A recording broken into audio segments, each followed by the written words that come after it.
hometown, Orlando, June 2nd through the 5th. Then the following week in Long Beach, we have AWE, and we'll be supporting the Failed to Render comedy show event on the exhibitor floor in the game developers area. So get ready for that. Now, this September, X-Foundry and NASA are working on Nextplore 2040 Horizon Challenge in DC, and will kick off an 18-month event for sustaining life on the moon and Mars. And then OMG Labs and the Indianomicon Game Jam series highlights the 48-hour rapid prototyping hacks like Armed Forces Jam, Bicoastal in April, Mega Health, Space Jam, All Hallows Jam, and later this fall. One of the most interesting is the VR, AR, and Applied AI Association will be presenting Stack X Days for senior XR and AI developers that'll be happening in San Diego this October. Wow, that's intense, but count me in for all of that. You'll see me there. And anybody who else is interested, please reach out to Arian for more info on these epic happenings that continue to move us forward in such big ways. So thank you so much, Arian, for all you do for the Polys, and we're proud to have you on our team and grateful for your commitment to the community. Thank you, Sophia. And thank you to everyone, truly, who's here tonight and out there watching. We love you. All right, thank you. So, big news from last year. Ben Irwin, Terry Schuessler, and Karen Alexander co-founded the Academy of Immersive Arts and Sciences here in New York as a 501c3 public charity. You all know Karen as my fellow co-founder of XR Women with Julie and a leader in XR for education. And now I'm pleased to introduce her as the executive director of the Academy. So please welcome Dr. Karen Alexander. So Karen, please tell us all about your vision for the Academy. Well, thank you, Sophia. And you've been an essential part of the Academy from the start. Thank you, Karen. I'll step away while you tell it. Okay, all right. So all of these community-driven initiatives that we've been putting our hearts and souls into the past few years need to have a business infrastructure behind them to make them not just sustainable, but enduring. So Terry Schuessler, Ben Irwin, and I came together with Britton Heller and an amazing board that consists of Mark Billinghurst, Daisy Leak, Sakar Keda, and Robin White Owen. Last year, we kicked things off with 4 epic events in 2 months. First, we started out at the Infinity Festival in Hollywood with a panel on interoperability in immersive production. And that featured Ben, Daisy, Neil Trevitt, who's presenting the Lifetime Achievement Award tonight, and Elena Peach, who is the stage manager for tonight's show. And also in November, we put on Ready Player Golf 5, which raised $8,000 for the Children's Cancer Research Fund. Is that not awesome? Yeah. And Sophia was a founder of Ready Player Golf. And so this is one of the examples of how she's been involved from the start. We'll have an announcement later about Ready Player Golf 6, so look forward to that. Then we kicked off Poly season with Mission Responsible 2, with a colloquium of the ombudspersons, featuring Kent Bai, Michaela Montaigne, and this year's honoree Ingrid Kopp, as well as Britton Heller, and they dug in deep to the ethics conversation there. This was in Engage, and Kent Bai has published the audio of that to his podcast. Finally, we ended 2024 with a meta-traversal portal crawl, the 5th portal crawl. And we took the community not just across virtual worlds, but across platforms to demonstrate interoperability. That was hosted by Julie with Evo Haining, who's last year's Poly's director. She's anchoring the nominee Green Room tonight. And the crawl featured visits to Grocket, which is a hand-tracked mixed reality game created by our XR woman, Robin Mulder, who is CEO of 3 Pound Games and 3 Pounds XR and is directing tonight's show. And we also went to the Virtual Worlds Museum and Horizon. Julian Reyes was a co-host for that, and he is one of our sponsors for tonight, so thank you, Julian. Now, the Academy is not just a vessel for hosting these events. We see an imminent need for immersive content that nurtures the human mind and spirit. So we formed the Academy with a vision to educate, inspire, and recognize achievements. And we will do that by producing, licensing, distributing immersive content. The idea is to serve a function like PBS and the BBC do by creating content and distributing it that is in the public interest.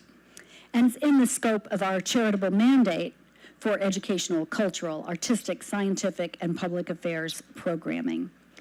So we believe that the best way to walk our talk of ethics in the metaverse is to serve content that demonstrates it. We have a program in development called Wiki3dia, and you can use your imagination to conjure up what that might be. But we're only just getting started, and we need to hear from you. To activate our vision, we need your help. The big question is, what does this ecosystem need? We're defining our programs, and we're raising funds to support them, and there are many ways that you can help out. You can provide ideas, you can throw some money at us, you can volunteer. So please reach out to me, to Ben, to Terry, to Robin, to any of the Academy board members. And together, let's build a future that we want.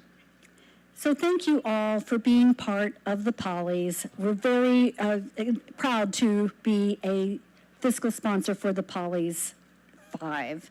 And I'm going to turn things back over to Sophia to go back to the red carpet. Thank you. Awesome. You're going to take that with you for the next guest. All right, time for our guest for the red carpet. I'm thrilled to be joined by someone who's been in the heart of New York's immersive tech scene, DJ Smith from the Glimpse Group and NYVR. All right.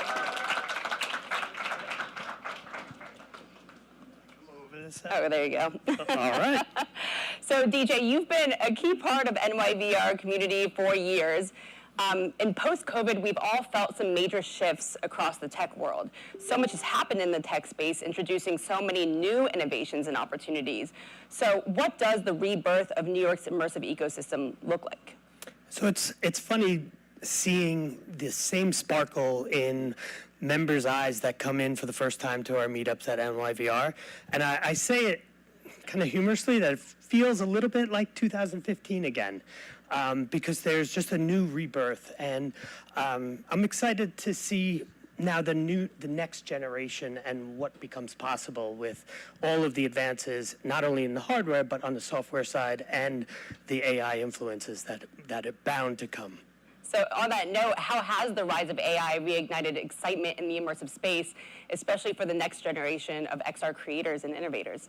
So for a while, I felt like it was sucking the life out of us.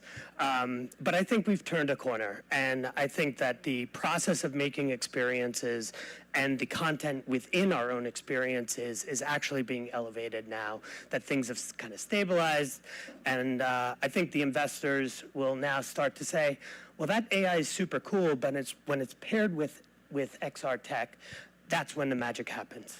Mm-hmm. And are you seeing new types of people come into the space that previously weren't privy to tech, now that there's a new invigoration for the technology, both in immersive and AI and all of those things converging? I think VR XR people or VR people are a strange breed, and I think that they come from a very different background. Some are artists, some are hobbyists, some are investors. And I think that's been consistent, actually, from the beginning. It's like some people just get it. They just understand what this medium can do beyond just the gaming side of things. And exciting, because I think more people are starting to actually get it, which is great. So, DJ, thank you for everything that you do to shape and support the immersive community, especially right here in New York. Oh, it's my pleasure to be here, and thank you for all the organizers of this amazing event and spreading the word. Long live VR. Long live VR, that's right. Thank you. So it is an absolute honor to be joined by someone who has spent over a decade leading with purpose and passion. CEO of Silicon Harlem, Clayton Banks.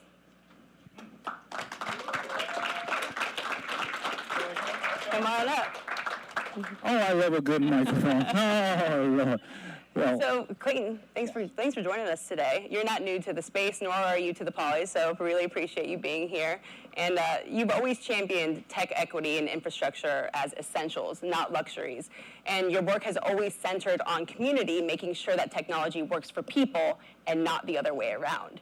So what does it mean to you to truly optimize tech for people, and how do we ensure it enhances lives instead of replacing or excluding anyone? do I have to read that, or can I just say what I want to say? That's all you. All right, good. Because it doesn't actually say the words I want to say. But I do want to say, first of all, I love the Polys. I love Ben. Ben and I have known each other for a long time, probably more than anybody else in this whole number of people, right? We've been probably almost 30 years, I think. And so I'm so excited because not only that it's an important technology, but it also has an impact on people. And what we've done together, and all of you, we are doing things that make sure even people who are like, where I do a lot of work in Harlem, for example, up in Manhattan, where don't always have access to some things. And the more we're able to provide access and exposure, the more all of us become better. And that's why I love Ben, and his family and everybody else believes in that, and I do too. So that's my first point to be made. Listen, I've been a technology person for a long time. I love technology, but I love people better. Don't ever forget that.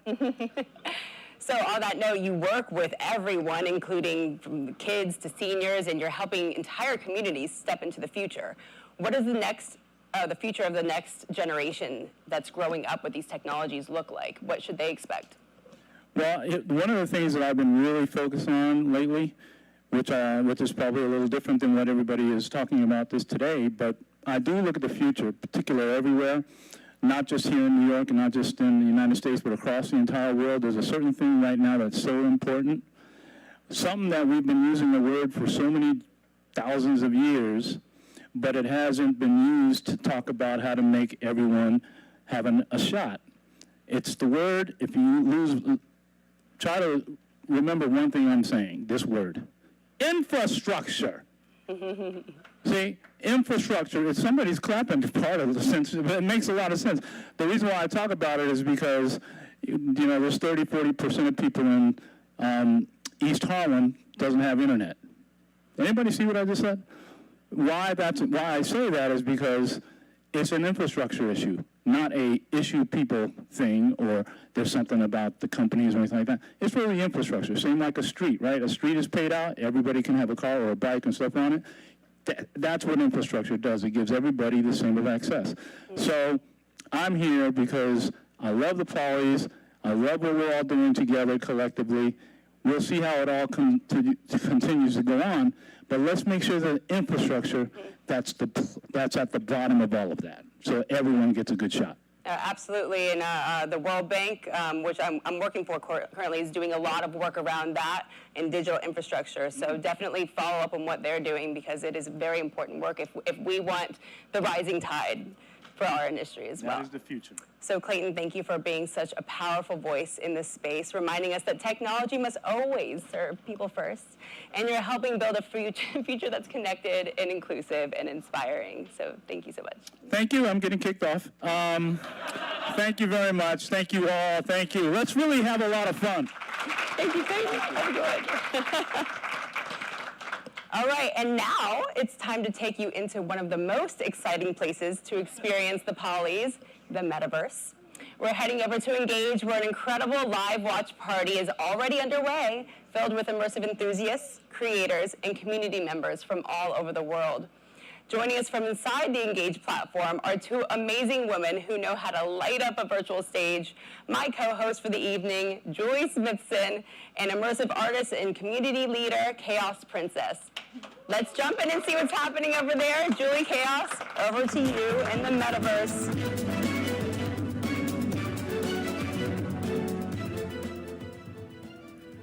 Hi, everyone. I'm just waiting for the little bit of lag to finish in the world, but we've got a watch party playing in the Polys. Can everybody hear me in the watch party right now? Yeah? All right. There we go. I think I'm a little bit in the dark here. Yeah, help me out here. Help me out here. Oh, there's Christina. Come on. Hello, Christina. How are you? Hold on. I gotta try and she's over here. There she is. Amazing. Can everybody out here hear Christina? No. Okay. Bear with us a second. We're figuring this plug out. I can see some amazing people. I see Celeste Lear is here, Carlos Ochoa, Sarah Barker, Edward, France. I see lots of people here. So now I should be global. There we go. Yay. Christina, they can hear you. Thanks for joining. I'm so happy and so overjoyed to do this and to have like such a great big metaverse event again. And thank you so much, for keeping the metaverse alive and kicking, and also for this fantastic awards Amazing. ceremony and chance for everybody. Thank you so much, and thanks for being the host today. It's amazing to have this community join us remotely, and this has always been the mission for the Polys, to blend these worlds together. And the group here in New York says hello. If everybody wants to say, hey, everybody in the virtual world. Amazing. Well, we're going to head back to the real red carpet here. Enjoy the show, everybody. It's going to be an exciting day. Awesome. Everybody real hugs in real life. We do the virtual hugs here. Awesome, and that watch party is going to be open all for the remainder of the time here. So definitely, again, check our socials, check the event registration page. It has information on how to join and engage, as well as in VR chat, as well as watching live on YouTube. But you're probably already doing that already. Anyways, our next guest is someone who has been a powerful force in shaping the social side of immersive tech. Please welcome our community honoree, Andy Fidel.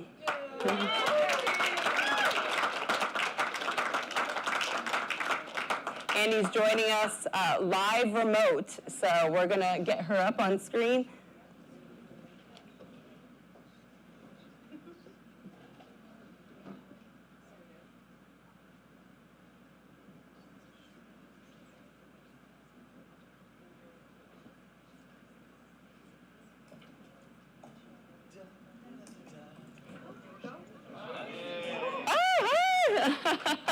Hey, Andy. All right, Andy, thank you so much for joining us from Europe. Where are you joining us from, actually? Somewhere in Europe? I'm joining from the south of France. South of France. Don't we all wish we were there right now? All right, Andy, you've made such a huge impact in social VR, which we all know about. You're very vocal in this space, and you're creating spaces where people can connect, collaborate, and express themselves. Why do you feel this social layer is such a vital part of the immersive community? Ooh, I like that. Honestly, from the beginning, I think that social is at the core in a lot of the technologies that we're trying to explore, whether it's immersive tech, virtual tech, extended tech, augmented, mixed reality, all these words. At the end of the day, technology for me is a blinking light. If we're not bringing people together and we're not doing it for a good cause, I'm not really sure what the impact is. So how are people better connecting, whether they're better learning, they're better creating together, and then ultimately some of the beauty of VR and social VR is that chance to share, right? We're not just creating content, but we're gathering people within it. Yeah, you're absolutely right. Everything revolves around community and life, and this definitely falls into that. One of the most inspiring shifts we've seen is how creators like yourself have gone from passionate hobbyists to becoming full-fledged professionals and leaders in this space.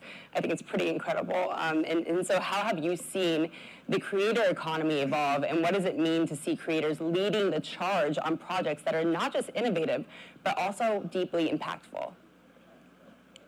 Yeah, I mean, at the end of the we're empowering what I call like public spaces.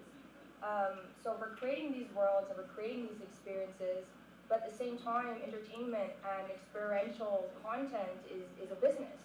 Whether we're hosting an event, whether we're creating a learning curriculum, or we're hosting a concert. And so I'm seeing a lot of creators go from, you know, what we call like UGC or creators to full-on entrepreneurs. There's a lot of different and new roles and job opportunities in these spaces. And I know, you know, we've been here since 2015, and it's a bit up and a down, but at the end of the day, it's a constant progression of people having the curiosity and having this interest in investing in these immersive spaces. So at the end of the day, you know, I do like to encourage creators that we're making a big impact. We are one of the first peaks in here. And so, you know, make sure to share your content, think about your personal brand, and share the use case, because a lot of times people look at us with like these big eyes, and most people don't understand what we're living.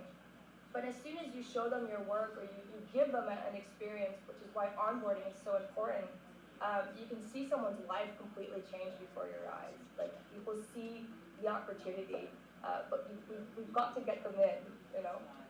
Yeah, and I think I can say that for myself, but I'm sure everyone here watching can also attest to the fact that it's that aha moment that really gets us and makes us want to continue down this path, and just bringing everybody we can on board to experience the magic of this industry and of this technology.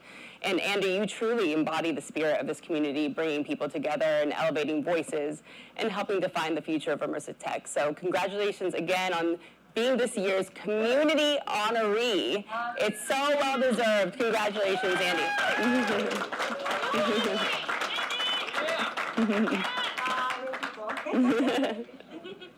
See you in the metaverse. So, joining me now is someone pushing the boundaries of real-time 3D with bold innovations in rendering. Please welcome Will Escott from Play Canvas, and nominee for Innovator of the Year for Super Splat.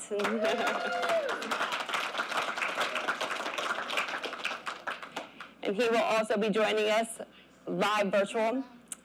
Super Splat has generated a ton of excitement, especially around Gaussian splatting, which is being called a game changer in real-time graphics. So Will's not up here yet, but I would love for him to talk a little bit more about that. Who here has tried to scan something with Scaniverse or any of the other, any of those? Uploaded anywhere? Arrival Space?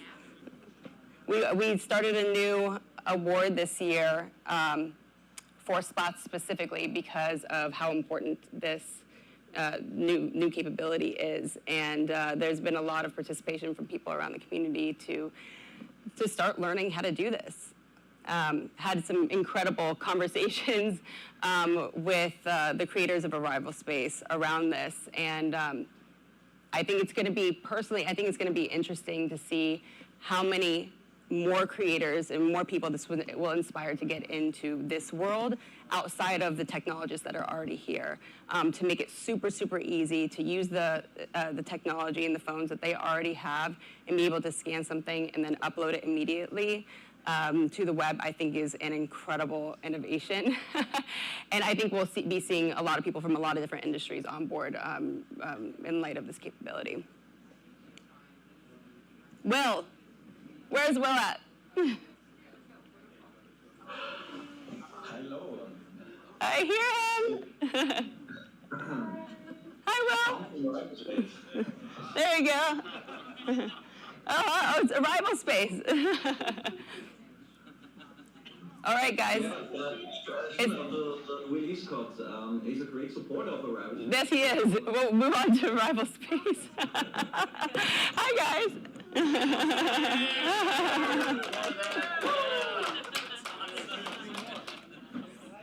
All right, this is cool. This is very meta.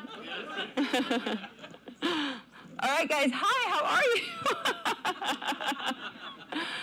Yes, these are the founders of Arrival Space, and I would love for you all to tell us a little bit about your platform and how it came to be. You guys definitely you created this platform out of a specific need. So tell us more about Arrival Space and why you started it.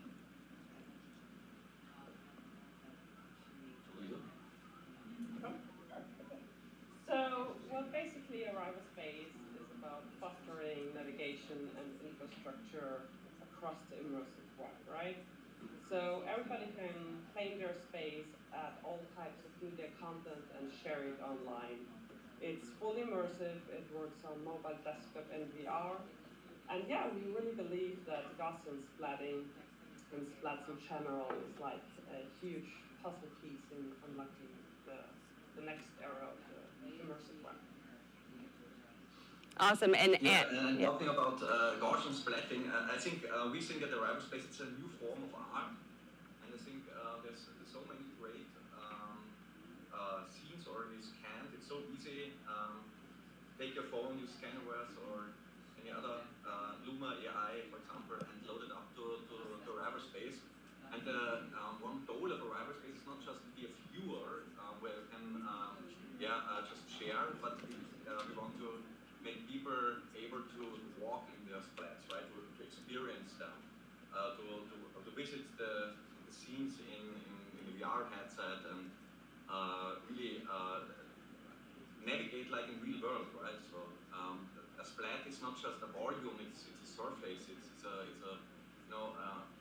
piece of art where people can express themselves and load it up and discuss that. And that's all about Arrival Space, where you can in 3D create your avatar, share your voice, we call it, create 3D messages and share them, create a new space in seconds, use generative AI to integrate Gaussian splats and textures and we also going to do matches in the future and stuff like that. So and it's huge. We are with creators from around the world, from Japan to the States, and also Austria has really cool artists. And yeah, we're seeing new spaces every day.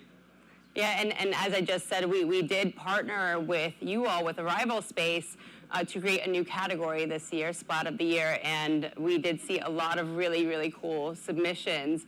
So we appreciate your partnership in that. And I'd love to just learn a little bit more about what we can expect for the future, because I know in our pre-call that we had, you had some really interesting developments that we have to look forward to. Absolutely. So first, thanks to be part of the Polish Splat of the Year. We get so many great people to know Arrival of the Polish, uploading it to our platform, and it also shows us great limits of Gaussian splatting, and that's why we want to improve, of course. So we want to increase the scene sizes, we want to introduce streaming, we want to have a much higher detail, and besides automatic collision detection, we also trying to create animated splats going. Like splats are right now mostly static. There are great papers released around the world how to make them animated. We already have animated splats in Arrival Space. We can experience them, but there's no way right now to upload them and to process them, and that will be the next step for Arrival Space. Yeah, and thanks to the whole Polish XR women team, we're super happy to partner with you guys as always, and it really shines a light on the creators using splats as a new form of art, and we're super happy about this partnership and like growing the 3D ecosystem together with everybody, right? So, and also good luck for all the nominees, right? Fingers crossed. We're very excited for the nominees, and thanks to everybody who participated in the competition. Absolutely. Lisa, Thomas, thank you both for being part of this year's Polys and for all the work you're doing to help shape the future of the immersive web.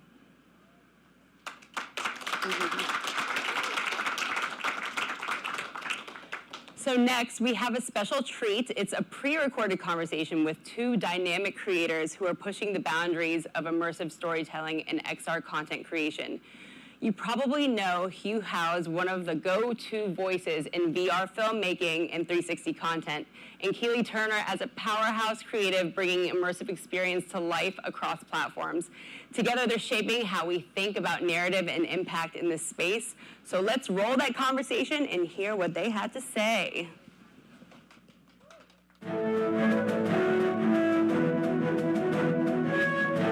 We have the Metaverse stage director and filmmaker and CEO, Keely Turner, and immersive filmmaker, Hugh Ho. Welcome, guys. And I see that Hugh, you have a whopping 372,000 followers on YouTube, making you the leading creator in this space because you're all about stereoscopic.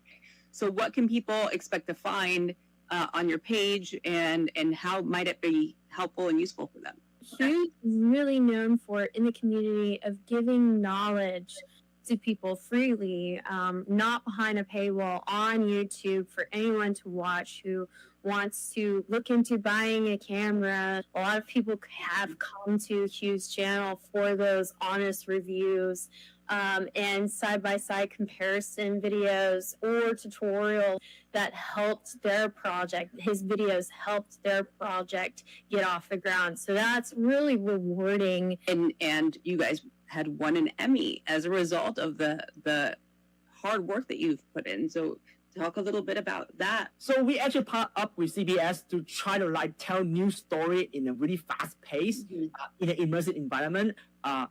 It's about traditional media willing to utilize new technology to give new light on a old school media and get more attention, get more immersive, get more impact on their story. It's something that gets us excited. And that effort really get the attention of the news community. Because before that, nobody really technically done that in a serialized content. So the entire series actually helped us to run the Emmy of newsworthy story got covered in the new technology platform. So the team here at the Polys are huge advocates for standards to bring interoperability and mass adoption for this technology. So I'd love to hear your take on the distribution challenges of this type of medium. I think that platform had to join force together instead of fighting the very small part of the marketplace. All these people here sit down on the table and talk about what is the spec, everybody moving forward. I think at least why I'm so excited for Android XR, not because I'm a YouTuber on the Google side, right? It's because they try to attempt to standardize this, make this open source so developers can work on their system to really have a wider. That will really help the community to move forward, because right now, literally one video, we have 4 spec on 4 different platforms, render 4 times, and distribute 4 different resolutions to just hit our max around distribution. There's lots more that we can say on that, and I'm sure we will talk again, and it's going to be really interesting to see what comes of it.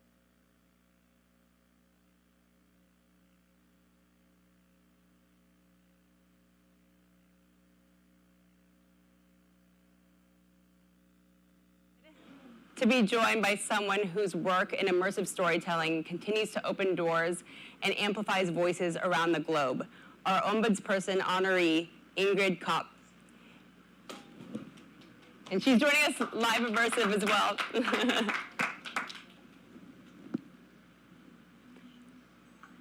great to be here. I wish I was there with you. Hi, Ingrid. Ingrid, it's truly a pleasure to have you here. Welcome. I followed your incredible work with Electric South, and it's been so inspiring how you've been championing immersive storytelling across Africa. So tell us what the XR community is like in Africa today, and how is the technology helping to share the stories of local artists and cultural perspectives with a global audience? I think a lot of places, I mean, probably everywhere, it's been up and down and sideways for the last 10 years that I've been working specifically in South Africa and across Africa. We have a lot of the same challenges, and then we've got some of our own challenges. And I love, the comment about infrastructure earlier, because obviously infrastructure is a big issue. But I think one of the things that has been so exciting working there and learning a little bit about how to work, because I actually only moved back to South Africa in 2015, is just how much innovation and ingenuity there is on the continent, and how many people are working in this space, and how collaborative they are. So I think just the community is small, but it's so generous and so open, and there are so many important stories to tell. And I think one of the things that I think about a lot is that we are, people often ask me if it's like, kind of playing catch up with the rest of the world, and I really don't see it that way. I think we're creating our own pathways and contributing to XR in the rest of the world, and that's really exciting. Absolutely, and like Clayton said, infrastructure is key to bridging that market for these global communities to join in on this lovely roller coaster we call immersive technology. We know that it doesn't come easy to bring these technologies into emerging markets, and it comes with some challenges, especially when it comes to infrastructure and access. So from your experience, what strategies or approaches have been most effective in overcoming these barriers and ensuring that creators across the continent can participate in this global movement? I think, one of the things that I have always thought about from the very beginning, but I think it's crystallized a lot now, just with developments in AI and the way technology is moving, is it's a little bit like ethics. You can talk about ethics, but you really have to do ethics. And I feel the same way about XR. You can talk about what's not working, you can talk about all the issues around XR in Africa, when there are other issues around internet access and electricity and things like that, sometimes, not always, and it depends where you are. But if you're not doing it, it's all very theoretical, and so I think that's what we're trying to do in a really small way. We're a small non-profit, Electric South, but I think just by running labs and workshops with artists and then funding work and getting that work out and getting it to festivals all around the world, we're kind of creating a pathway, and then we're also then creating new collaborations with other people who are creating their own pathways. So I think it's just the walk the path by create a path by walking it. That's kind of the only way it's the only way I know how to do anything, and I think XR is no exception to that. And then the more I do it, the more I also realize that there are all of these ethical considerations which are specific to Africa, and we're kind of facing those now. But yeah, you've just got to do it. You can't just talk about it. Yeah, and thank you for representing in that continent. And we definitely need more powerhouses like yours, and your work is such a powerful example of how technology, when paired with purpose, can truly create change. So Ingrid, congratulations on your nomination here, and thank you so much for everything that you're doing to power the tech community. Thank you.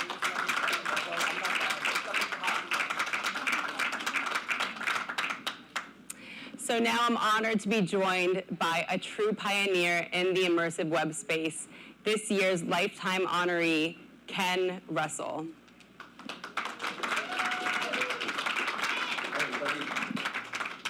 Ken, we can hear you. Hi. Hi, we can all see you now. Hi, Ken.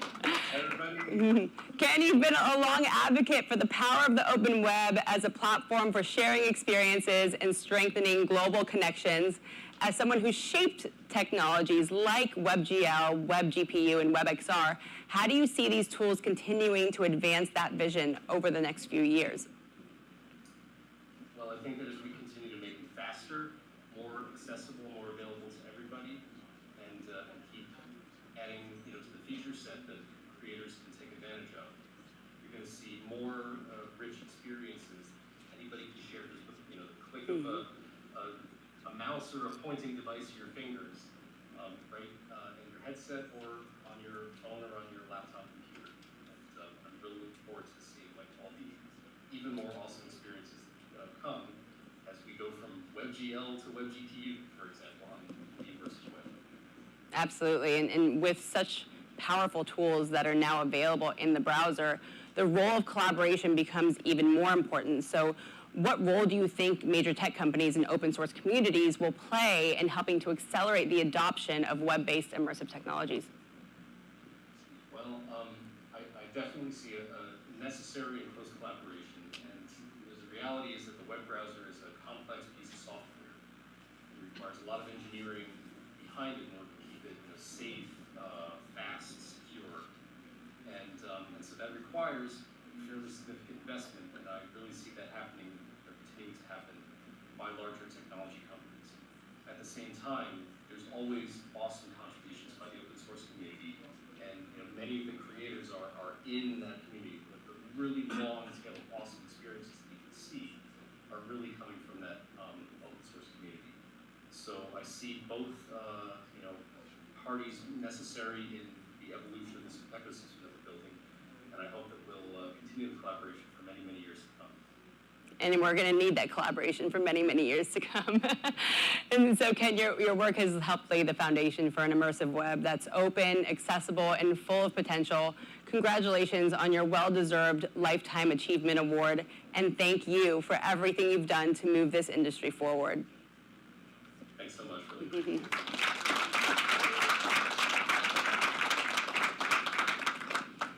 So I'm thrilled to be joined by one of the most creative and unconventional minds in immersive tech, Mr. Lucas Risotto.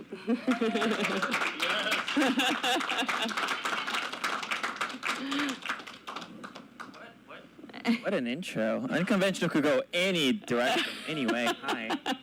Come on. We're not strangers. Not anymore, we're not. Lucas, you built some truly wild and brilliant things, from immersive narratives to your memory collecting smart glasses. Who's seen those? Who's seen those posts? And they've really captured the public imagination, and people are just beginning to now grasp how this kind of tech might fit into their everyday life. So can you share a bit about your experience of creating this kind of content, what your goals are, and helping people connect with emerging tech in a more personal and accessible way?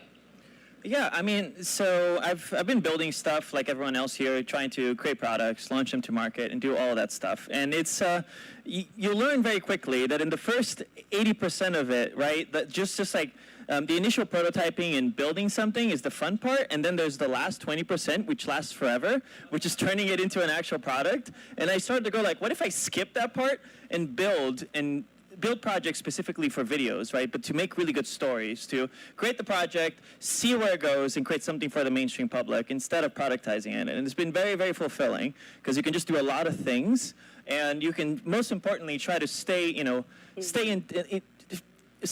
sync with the public. Because I think in general, the tech industry is kind of like separated itself. It's kind of like distant to how the average person thinks, and I'm trying to do these projects to realign myself, being like, what do people actually want? What do they need? And how do we create tech that, like, for actual people? Purpose-driven, yeah. I always said that it didn't need to be everything to everyone. So there's definitely, it just needs to be human-centric. I mean, we've talked about this time and time again on stage tonight, as well as just in our conversations, right? Because if you're not making solutions for the people that are using it, then we're just making tech for the sake of tech.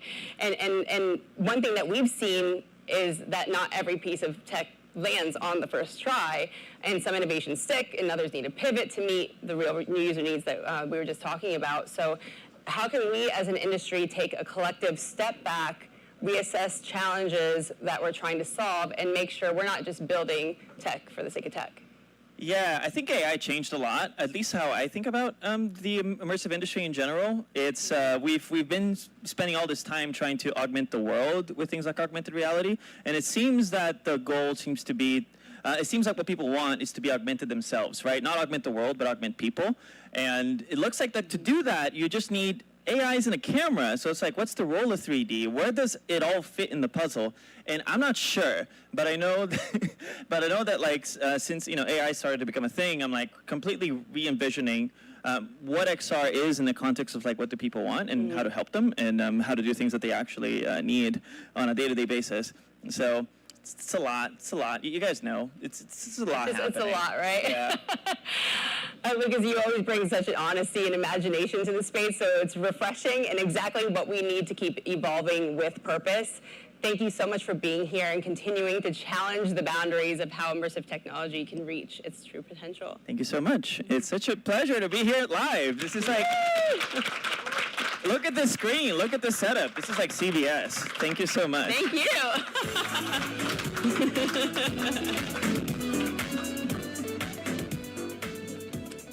All right, I'm here with someone who truly sits at the crossroads of creativity, innovation, and forward thinking, Mike Pell from Microsoft Garage. Hey, Mike. Which also happens to be our incredible host venue, which we're at right now for this year's show. Thank you so much. In this moment, not sure if you knew this, but this moment is extra special, not just because we're coming to you live from the heart of NYC, but because 2025 marks Microsoft's 50th anniversary, right? True. And that's an important milestone for a company that has shaped the evolution of technology for half a century. So welcome, Mike. Thank you so much. That's an awfully long time for anything, right? It is. It's awesome. And Microsoft obviously played a key role in what we're doing here today. Thank you for welcoming us to this space. And for those who might not be familiar, what exactly is Microsoft Garage? And how does it support innovation and creative experimentation within Microsoft? Well, first of all, thank you and welcome to the Microsoft Garage. The Garage is Microsoft's worldwide innovation program for employees and our customers to take their ideas and their passion and move it forward in some very real way, making a prototype, trying it out. And so we've been doing the world's biggest hackathon the last 10 years. We have 15 garages around the world, so this is one of the newer ones that I got to design. So I'm thrilled to have my tribe here today. Thank you for coming in person. Really appreciate that. And your title, Envisioneer, is one of the coolest titles I've ever heard. And tell us a little bit about what that means and how you bring future-focused thinking into your work here. You're right. An Envisioneer is someone who can both envision or imagine what's possible, but also enough of an engineer to be able to figure out how to build it and make it real. So that's me. I've always been both a designer, a business person, a technologist, but I love being able to take ideas and make them real very quickly, which is what we do here in the Garage every day. That's awesome. And here at the Polys, we're proud to be using Microsoft technologies to bring this immersive production to life. And so how does it feel to see the community pushing the boundaries of what's possible using these tools? This is what we do. All of you know that Microsoft, at its heart, is a platform company, right? You know, all of our work is to make other people do amazing, incredible things. So we love when all of you are off experimenting with different types of AI. Maybe it's agents, maybe it's some of the platform stuff we're doing. But we love the fact that you're experimenting. And again, that's what the Garage is all about. It's about experimentation and just trying things. That's what this whole industry is about, quite frankly. So of all the amazing experiences being showcased tonight, is there one that really caught your eye or sparked that wow moment for you? There is, but I'm not going to say because I'm presenting later. Okay, all right. Well, let's see what that's about. So I encourage all of you, if you haven't yet, definitely after the show, go check out some of these experiences for yourself. They're pretty incredible to see what they've been doing. And so, Mike, thank you again for hosting us and for being such a champion of future-ready innovation. The Microsoft Garage is the perfect home for an event like this. Thank you all for being here. Thank you. Thank you.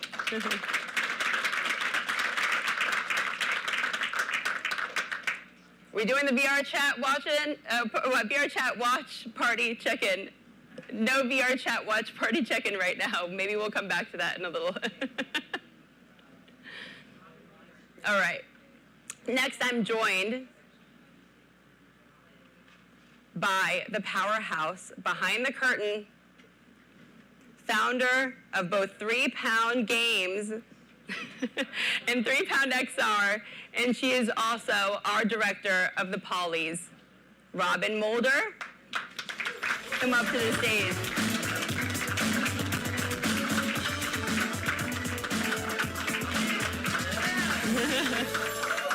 My gosh, how's it been so far for you, Robin? You sweating yet? Fantastic. Robin, you played such a huge role in bringing this show to life today, both logistically and creatively. Thank you. From virtual watch parties to live broadcast elements, it's been a huge feat supported by so many of our amazing friends in the community. Give us a behind-the-scenes look at what goes into producing something as ambitious and multi-platform as the Polys. Yeah, it's a challenge. Directing the Polys Immersive Awards is like conducting an orchestra across multiple realities. Each platform, YouTube, VR chat, Engage, it's its own instrument with unique timing, tempo, and tech. Behind the scenes, we're syncing live cameras, avatars, audio, audience flow across networks we've custom rigged for high bandwidth multi-stream output. It's ambitious. It's complex, but when it all comes together, it's absolute magic. One show, many stages, and a global audience sharing the same moment across worlds. That's the Polys. That's the Polys.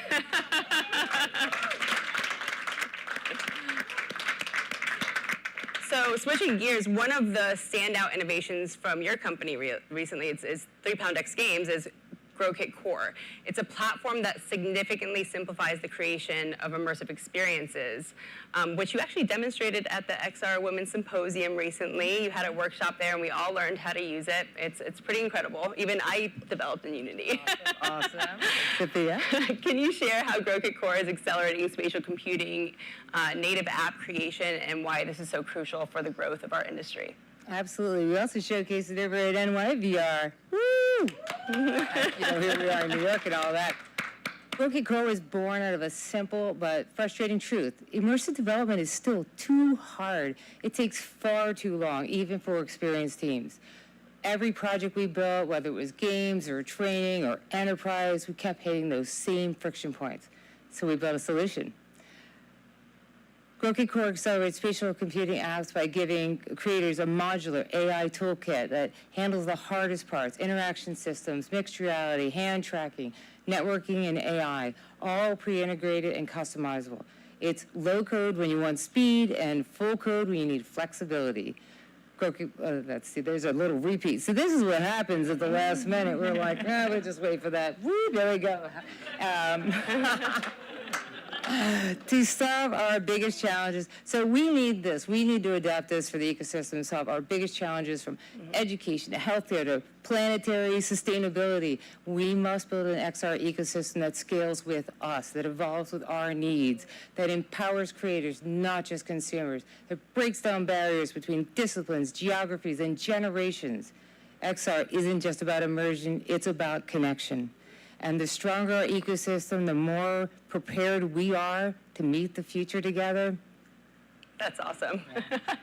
So we have a video to showcase this awesome tool, so let's roll it. Cool, thanks.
Awesome.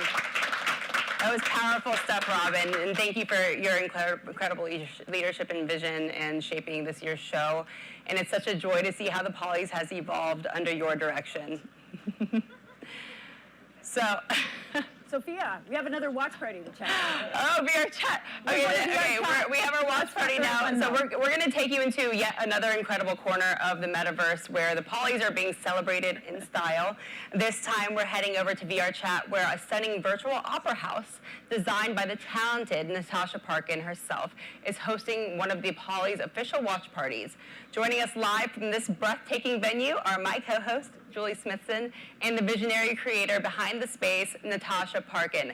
Let's check in and see how the celebration is unfolding in VR chat.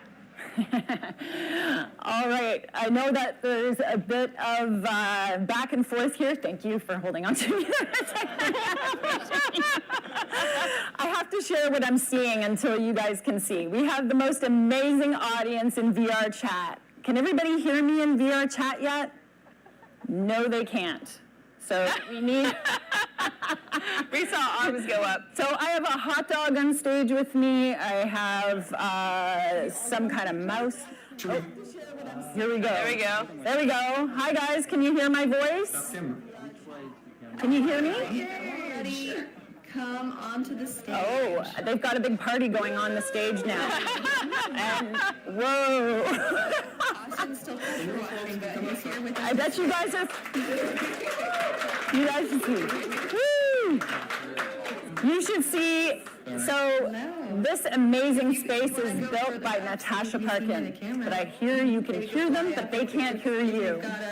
Small ones can flying ability. You can fly. Oh, you can see them all. Okay, so I'm standing in your way.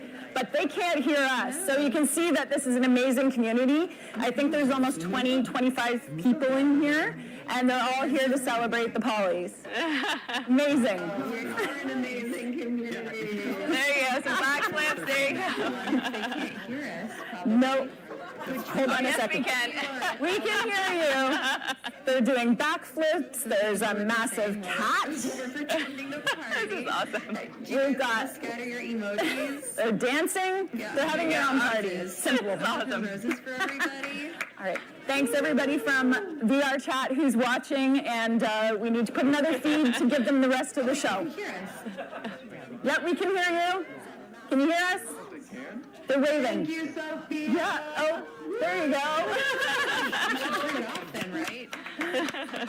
Amazing. Amazing. That's All right. I'm gonna check out of this watch party and get ready for the show. Thanks, everyone. Thank you, Julie. Something actually really cool about this opera house here. Natasha actually hosts her friends to show off their different talents, and she actually conducts ballroom dance lessons in her space in VR chat. And we went in there for an XR Women event where she taught us how to ballroom dance in VR, and that was really, really cool. So that concludes the red carpet for this year's show. Thank you all to my amazing guests that have joined me to share their insights. Stay tuned for the start of the show after we take a brief break.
I'm so thin. All I want is to breathe.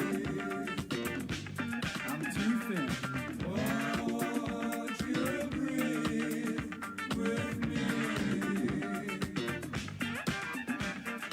Find a little space, so we move in between it. And keep one step ahead of yourself. Don't you miss it? Don't you miss it? Some of you people just about missed it.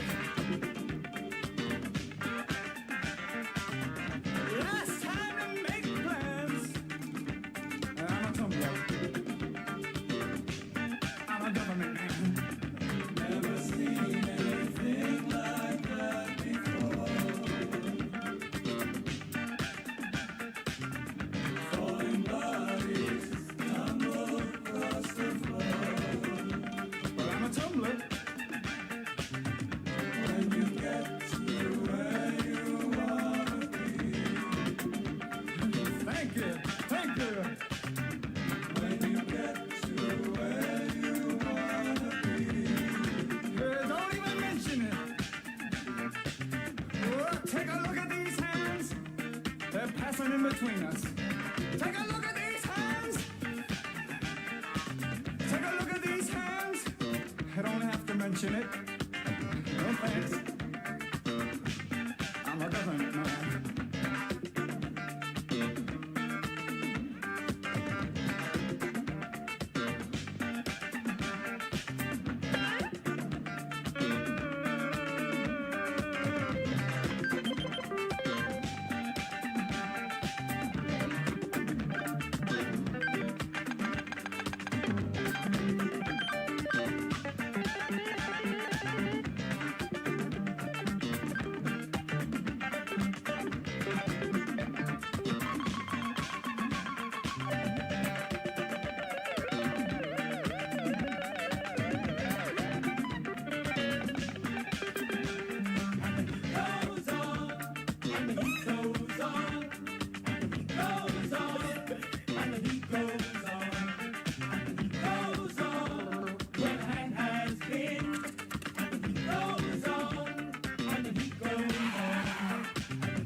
And you may find yourself living in a shotgun shack. And you may find yourself in another part of the world. And you may find yourself behind the wheel of a large automobile.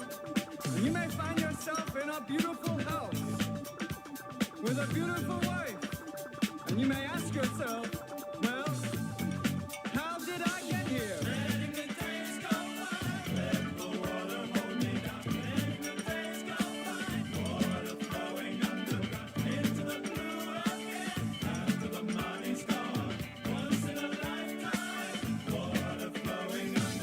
And you may ask yourself, how do I work this? And you may ask yourself, where is that large automobile? And you may tell yourself, this is not my beautiful house.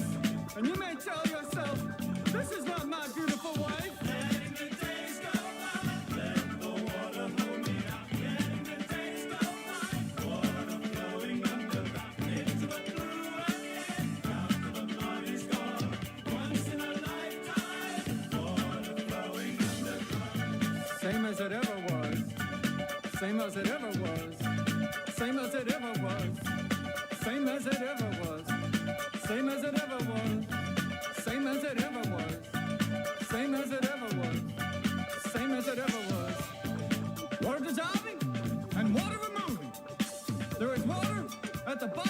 ocean. Under the water, carry the water. Remove the water, remove the water, remove the water,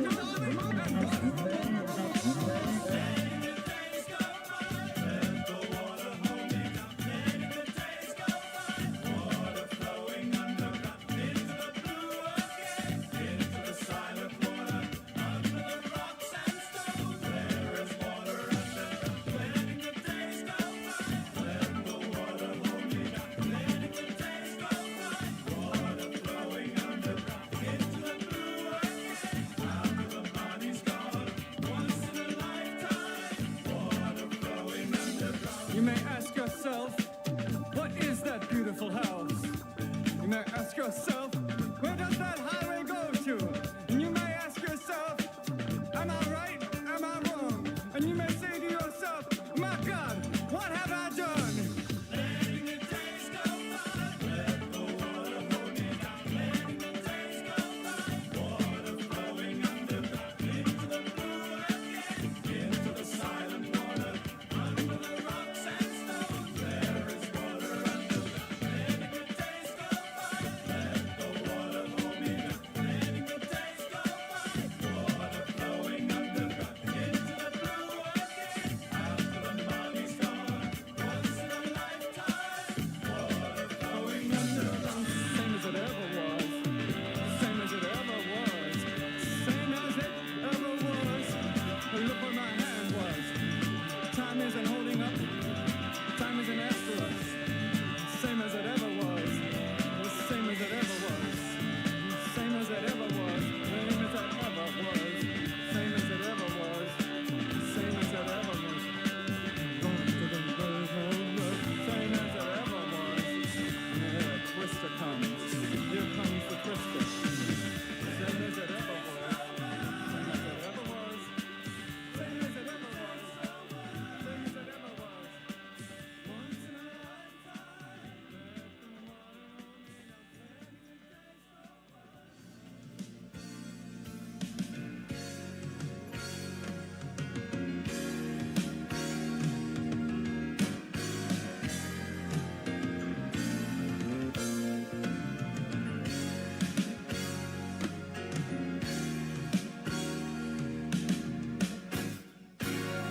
With all my heart, I love you, baby.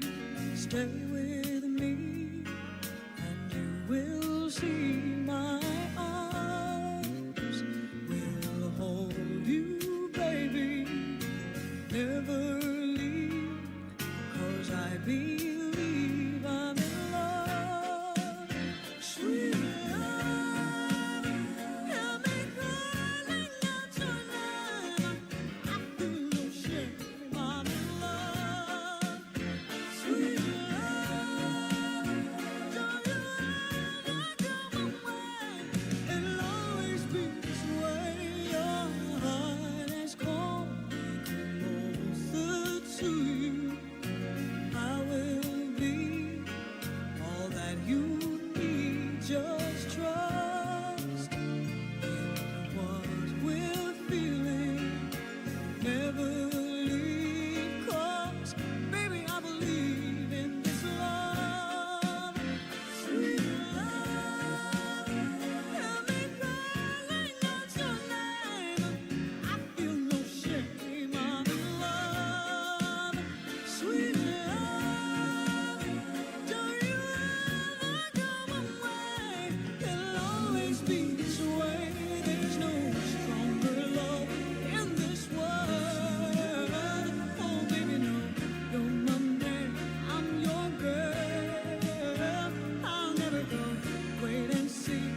to us. We've been patient for a long time. One touch is never enough. You give the opening. One touch is never enough. People hear me tickle to the back of the bus.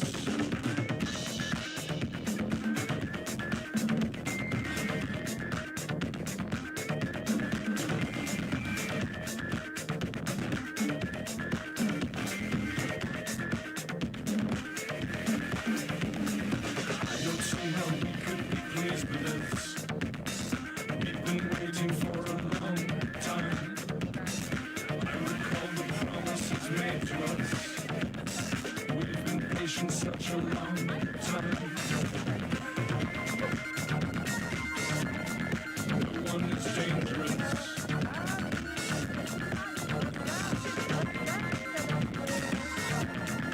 We are not dangerous. One touch is never enough. People need to move to the back of the bus. One touch is never enough. Complicated people never do what you tell them to. One touch is never enough. People will be pushed in the back of the bus. One touch is never enough. People who need people are just people who need people.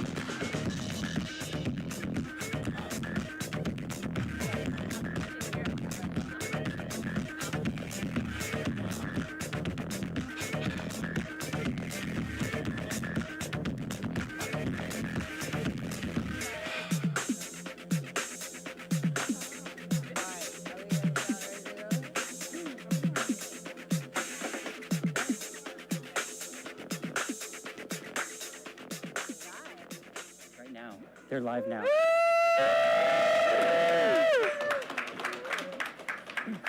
We're back with the Pollies, and we're about to go on a ride. And I've got my co-host, Sophia Mashasha here, Karen Alexander, and Robin Mulder, the XR Women Mobile.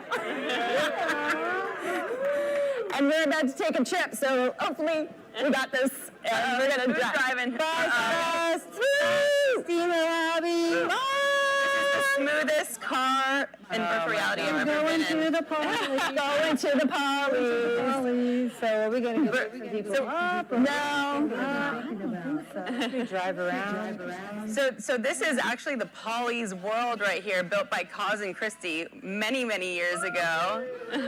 And this contains all of our archives from over the years, over all the Pollys and all the WebXR summits that we produced.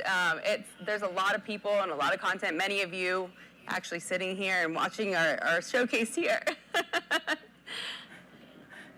Yeah, the Polly's World is pretty special. We hold lots of watch parties here, and then, sorry, just jolted there for a second. Yeah, it's a pretty special place with a bunch of people that are waiting to see the rest of the awards show. So, yeah. Can we take a little spin around a little bit? Yeah, let's do it. See what else we can see here. Okay. And did you know that the Polly show is being run by some amazing XR women behind the scenes? Oh, I didn't know that. Amazing. Yeah, and we had a couple, I don't know if you saw, but we had a couple of our XR women that greeted us on the red carpet. Yeah, including Christine Hill Hobby. She's actually nominated for Splat of the Year as well. Oh, I think we're going. Yeah. All right. How you doing this Friday? I think. Wow. I think you just This is pretty take us on far. as fast as possible. Oh, my body disconnected from myself. The camera. Oh, things are going bad. Oh, who's driving this thing? Oh, God. Oh, well, we're here at the Pollies. Let's get this show started, shall we? Yeah. All right. Good driving. Did you drive? Yeah. I'm out of my head. Oh, wow! Sophia jumped out of the car. There you go. Oh, look! We're the only ones. Oh, there we go. I tried. All right, back to the real world. Whee! Now I can bring it down. I tried. Now I can bring it down. All right. Okay. Okay. My headset. Oh. Oh, no. Cute. Water. That's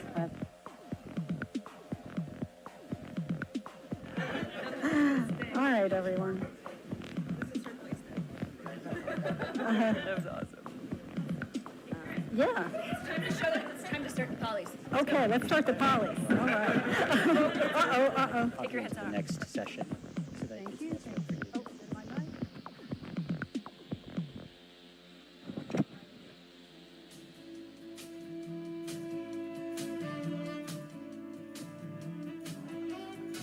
Because getting out of a headset and coming and doing this is a real treat. All right, welcome everybody to the Polys. Hello everyone and welcome to the 5th Annual Poly Awards. We're coming to you live from the heart of the concrete jungle, where dreams are made of and innovation thrives. Hello New York City. We're broadcasting from the iconic Microsoft Garage, where creativity and technology collide. My name is Julie Smithson, and my personal mission is to inspire the next generation of future leaders to think and act in a socially, economically, environmentally sustainable way, and I'm doing that in my work with Unlimited Awesome, proud sponsors of the 5th Poly Awards. Tonight, we celebrate the visionaries, the builders, and pioneers shaping the future of the immersive web. Let's dive in and make this a night to remember. Thank you for joining us once again this year on the road to the immersive future. We're here to celebrate the people who are making that future possible. Over the last 200 years, the evolution of media, from photography to audio to film and television to the web to 3D immersive content, has been a force of good in the world, mostly. It has contributed to greater human understanding through creativity and storytelling. Immersive 3D is the most powerful medium yet, and the creativity it will unlock through the immersive arts and sciences gives us a new opportunity to work towards the future we want. In a few minutes, Robin White-Owen, ambassador of this year's Polys, will talk about the future we want. And at the core of everything we build must be a human-centric ecosystem, one that prioritizes people above all else.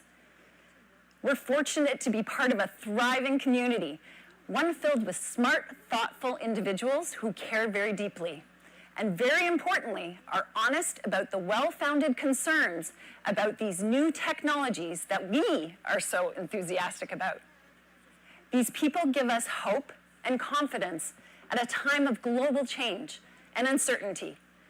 The Polys, the Academy of the Immersive Arts and Sciences, and our friends and allies in the industry advocate for cooperation among competitors to do the right thing, especially with AI, where we can choose a win-win situation over a zero-sum game that promises to make the immersive experiences you create today last.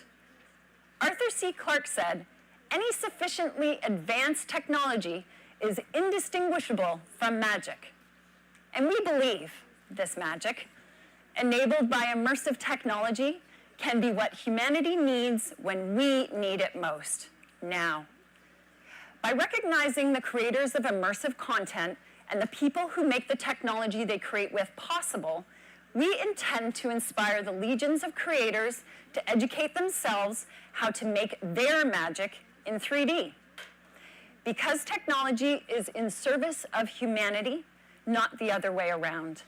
Built for humans, for humans, because it has always been about the people. In our lifetimes, we've seen human creativity elevated by media and communication technology bring about a kinder and gentler world, mostly.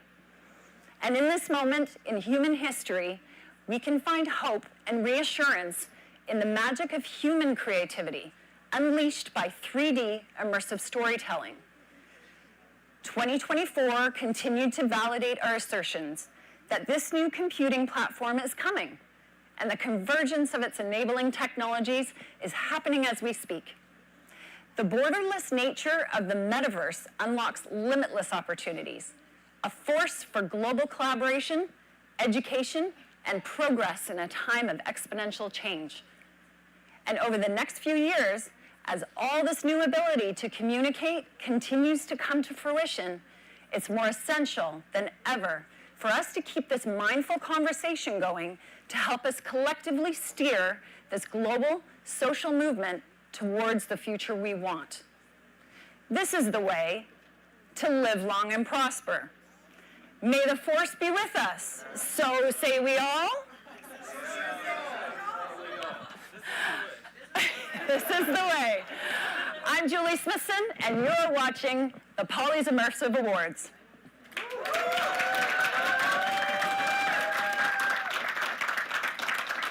Next, here to talk about the future we want is ambassador to this year's Polly's, board member of the Academy of Immersive Arts and Sciences, chair of the Polly's jury, and co-founder of Media Combo.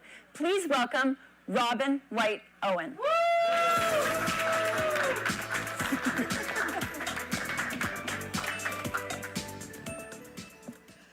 Thanks, Julie. So say we all indeed. Many of us in the tech community are sci-fi fans. We love to think about the future.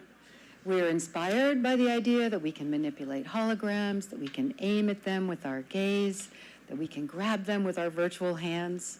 We're captivated by the idea that these devices can give us superpowers.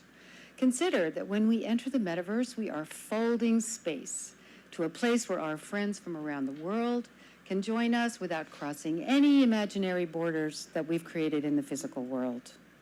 The thing is, so far, most of the futures we have envisioned have been grim, such as Terminators, climate disasters, mass extinction events, alien invasions, and authoritarian megalomaniacs with too much power. Sci-fi has shown us the futures we don't want. Yet some of these predictions have become parts of the present we don't want. But we are still here, so let us envision a future we do want.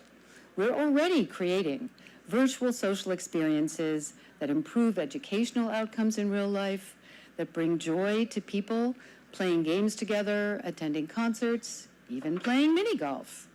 And they're relieving social isolation and helping people live in the real world in a better way.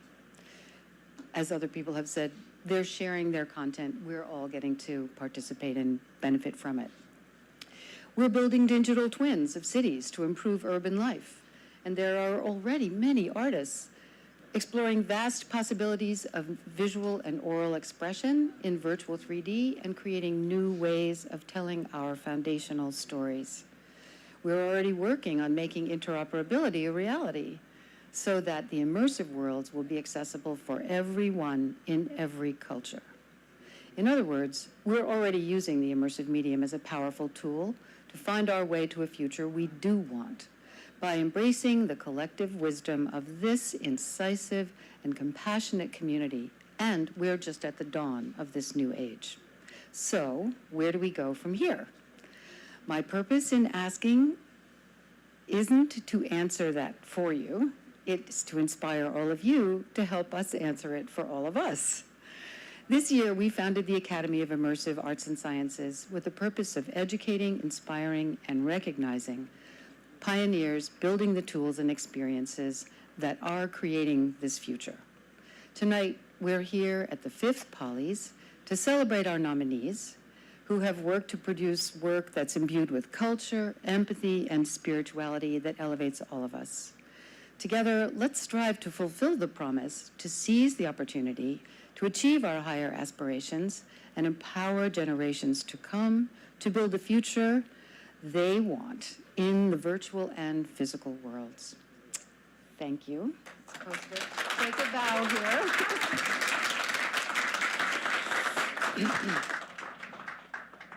Thank you, Robin. Sometimes people ask, Why is the poly called the poly? No, it's not short for polyester, nor polyurethane. No, it's not polyamory either, as someone has actually asked us. Obviously, it's the polygon, which is a fundamental building block of 3D graphics. And when the Polys created this award, our first honoree was Mr. Doob, Ricardo Cabello, the creator and maintainer of 3JS, the ubiquitous JavaScript library that is built on WebGL. And so the legend goes, 'twas with Mr. Doob that began our tradition of successive honorees. Ricardo chose Brandon Jones, who then selected Patrick Cozy, who then passed the fourth honor to Neil Trevette. And lo, it came to pass that the lifetime honor for the trophy named after 3D graphics became about celebrating those who have contributed foundational work to the 3D graphics standards ecosystem. And this year's honoree, Ken Russell, has made significant sustained contributions. When we asked his friends, they each came back with the same words, well deserved. Let's roll the reel for Ken Russell.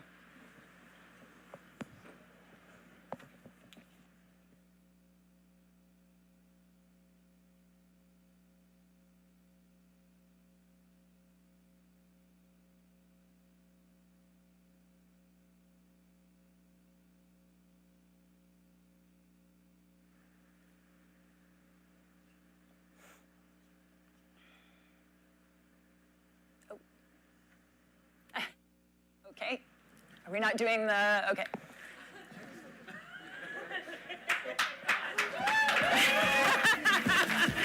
All right, well, here to present this year's Lifetime Achievement Award is Neil Trevette live with Ken Russell? What are we doing? StreamYard? Okay, they're in StreamYard. Great. And are they here now? Yeah. All right, let's roll the reel. Is he live? Neil, are you there? I'm here. Ah, there we go. Whew. Hello, Neil. Yeah. Thanks, Judy. Thanks for the introduction, and you're absolutely right. Sorry, I didn't have any direction there at all. Used to do base 3JS on WebGL, and in fact, WebGL has been the foundation for almost all 3D on the past 10 years. And that's why it's to present this award to Ken Russell from Google here today. He has played such a central role in making, not just building the WebGL spec, but deploying WebGL out into the real world. So WebGL is now the most widely deployed API, 3D API in the history of the known universe. So no small feat. And in another poly first, I'm actually here in Ken's home. So I'd like to invite Ken on stage with me. Hey, Ken. There's a magic trick for you. No compositing, all real. So, Ken, I've worked with you at Kronos since 2009, and you've been the WebGL chair for almost all of those years. And your leadership, wise and steady leadership, as well as your technical insights. And I think, almost most importantly, your passion for making the web an open and 3D platform that's available to all has really led to the success and the widespread deployment of WebGL. So thank you for everything that you've done. And it's not just that, there's more. Because your efforts and your work at the Chrome team at Google has meant that the 3D that people have in their web browsers is not just there, it's performant and it's reliable and it's safe. And it's an enormous amount of work and expertise that's needed to make that happen. So it is with a real pleasure I can award a lifetime achievement to Ken, because Ken, all of the 3D on the web with WebGL and now WebGPU as well, It's really building on the foundation of your lifetime achievement. So thank you. Cheers. Thank you, Niels.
We're in WebXR.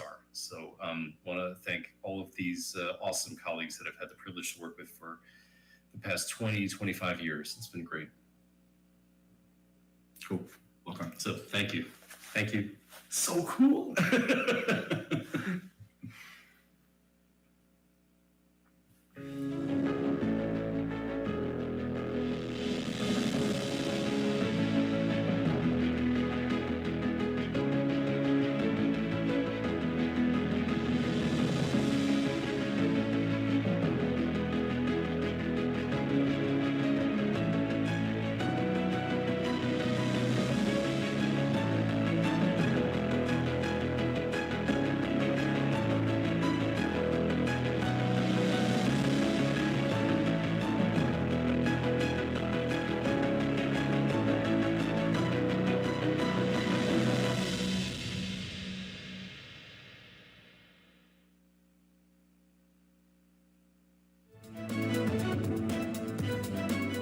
Many thanks to our sponsor, Cesium, for being a part of this community. When something changes, learning for the better, it's always worth repeating. Immersive learning boosts outcomes over traditional education, right? Yes. We know you get it, and we're not going to stop saying it, or building new and exciting ways to learn, because it takes decades for new methods of teaching to take hold. Just look at how long it has taken to go from analog to digital, a transition still in progress. We've really got a lot of work ahead of us. Here to present the Poly for Education Experience of the Year is the director from Microsoft Garage. We're honored to welcome Mike Pell.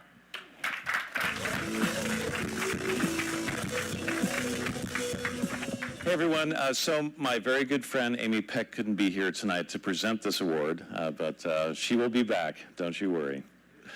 So thanks, Julie. Really appreciate that.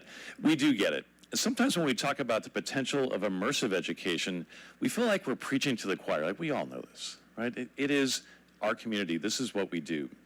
We remember our first aha moment, we all do, that very first time in the headset when it became very clear. And we love when other people get to experience that aha moment.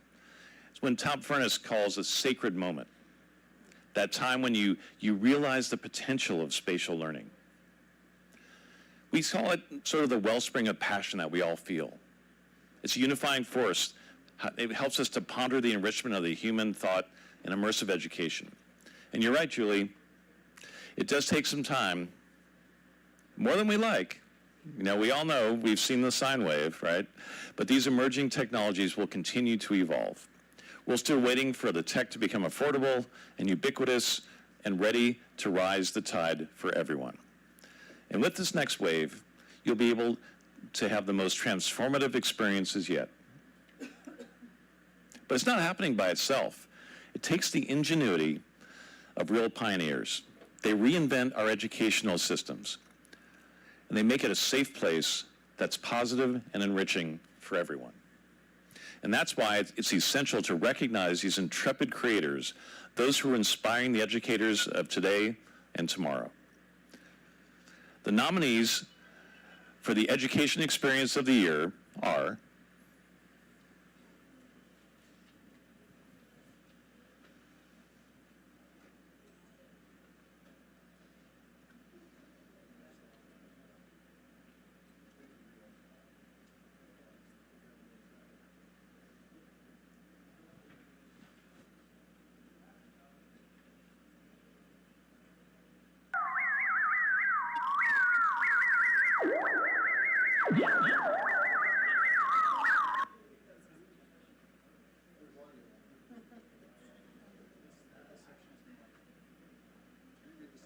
Sure.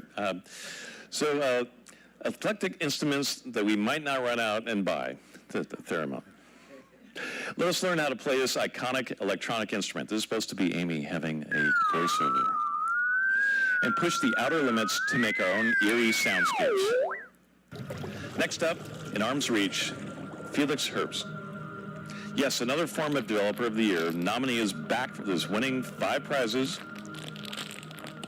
including the grand prize at MIT Reality Hack, and an Augie for Best in Show, which is quite the feat.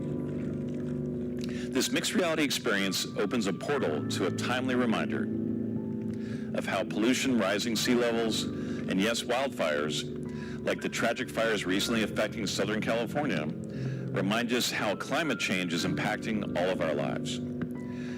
Using needle tools, the prefrontal cortex team planned and exceeded this important statement in a weekend, which is impressive. And next up, we have CHLAVM, otherwise known as CHLAVM, our favorite purveyor of acronyms. 2021 Creator of the Year, Karam. Hey, Karam. But it's more than a celebration of the cultural heritage, depicting transitional garments and traditional dances. It takes you on a journey into the identities of the Hispanic Americans living in Canada. Next up, we have DinoHab, the multiple nominated experience that teaches environmentalism by gamifying ecology. You're a time traveler sent back to keep a delicate ecosystem in balance before it collapses. You get to pet an egg, hatch a baby, triceratops, and feed it health. Then unlock rewards. You solve puzzles to keep your baby dinosaurs dinosauring. And now, we have Vivaldi 3.0, the immersive world of the 4 seasons. Each of the 4 concertos gets its own magical world, themed as a season where you watch virtuoso Ara Malakian lead the string ensemble to bring new life to these immortal compositions. Ara, rosin up your bow and play your fiddle hard, just like Charlie Daniels. Now down in your chair right there and show us how it's done. Next is the World Bank scorecard. This is what we like to see. More international organizations utilizing XR to its potential. World Bank scorecard demonstrates the impact that their programs have across the globe. World Bank continues to set an example of how global enterprise holographic displays can bring statistics to life in immersive 3D for infographics that help you understand and remember. And with that,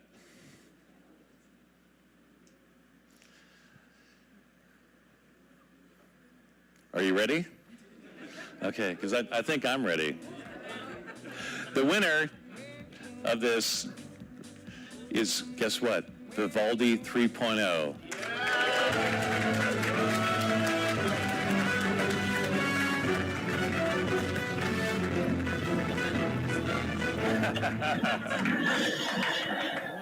Well, hey. Well, thank you. Thank you very much. I can't believe that, you know. So I'm really happy, you know, we have an incredible team making this project. And most of the team are ladies. I hope that Adam Malikian is watching the show and all the team there. I love to see Christy, that is one of the key parts, and Andy as well, and Encarna, that was doing an incredible job. So thank you very much. I cannot say more words because already it was said by Julie, by Ren, because we are fighting to work for a better world. And we are not trying to make something incredible or trying to do something hype. Just our mission is because we want to make something that will preserve the planet, the democracy, and all the values of the humanity to make a better world. So I have no words, you know, but okay, I think I will invite my colleagues to say something. Thank you. I love you. You know, I love you, Jimmy. I love you, all these guys. So you are incredible. And for us, it's really incredible because this is a big journey. We have been working 5 years in this environment, trying to engage the kids and the students with this technology. And it's pretty amazing. I will share with you just because I love you guys. Thank you from my deepest part of my heart. Thank you very much. Thank you, Carlos. It was a pleasure working on this. And where do I stand? Where do I stand? Hey, everybody. Carlos. Hey, Carlos. There he is. Hey, I just got to build this lovely thing, but that guy, he was his mastermind. So this is for you, bud. We did it. What an incredible team. Thank you, Jimmy. You are such incredible. Thank you very much. All right, congratulations. Okay, what a year we've had, and surprise, surprise, our ethical concerns about how technology can be misused have not gone away yet. Au contraire, it seems that laissez-faire is in, pardon my French. We've said au revoir to regulations. What could possibly go wrong? Like the students who hacked AI glasses for reverse face lookups, not to cause harm, but to expose vulnerabilities and push for stronger safeguards. It wasn't the glasses' fault, but the unethical integration with services that compromises our privacy. This is why we need ombudspersons, because if we're going to be bullish on emerging technologies, we have to keep advocating for their safe and ethical implementation. Our tradition of succession continues as last year's Ombudsperson of the Year, Michaela Montaigne, is here to pass the mantle to this year's honoree, Ingrid Kopp. Please welcome Mika.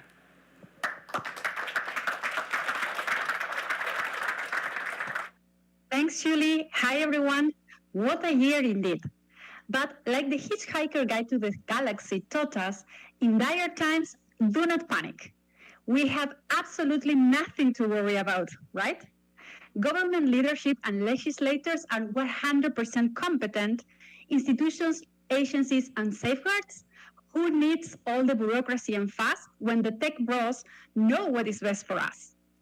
And if my acting chops aren't good enough to convey the irony and exasperation in my words, I will go back to my hopeful closing from last year's acceptance speech. There, I wish that the future looked more like Star Trek than cyberpunk. Unfortunately, with the emerging challenges to democracy, that green future, one where our collective destinies are ruled by corporations, is around the corner. The oligarchy does not care for efficiency and neither for our collective well-being. Don't be evil, unless it's what's best for the profits, right? So, at this turning point, we are in uncharted but yet familiar territory. History repeats itself, but we can learn from it. As pioneers, we share the responsibility to avoid the mistakes from the past in the tech for our future. Extraordinary circumstances call for extraordinary people to step up. So now is the time for me to pass the baton to Ingrid Kopp. No pressure, Ingrid. But seriously, we are not giving up on equity, and Ingrid Kopp understands everyone on Earth needs a connection to have an inclusive metaverse, or whichever we decide to call it. Her work with Electric South is bringing immersive technology to parts of the world that don't yet have reliable internet infrastructure. And this will unlock opportunities for this generation that lives in remote places to take their seat at the global table and participate in this revolution of human communication. Thank you for what you do, Ingrid, for your work and exemplary leadership. Congratulations.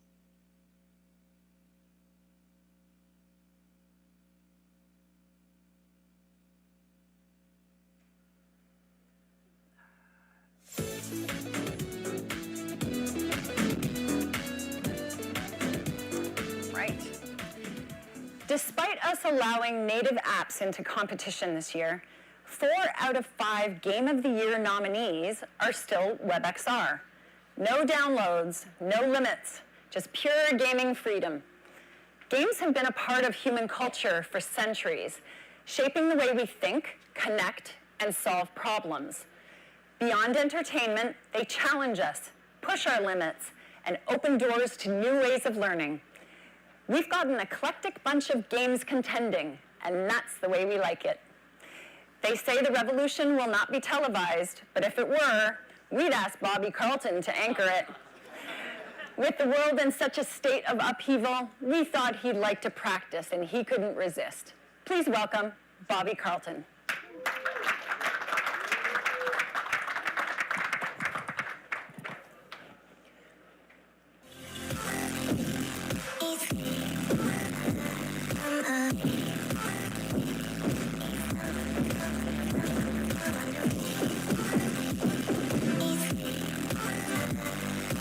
This isn't over yet.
You embody the strength and resilience of Neo.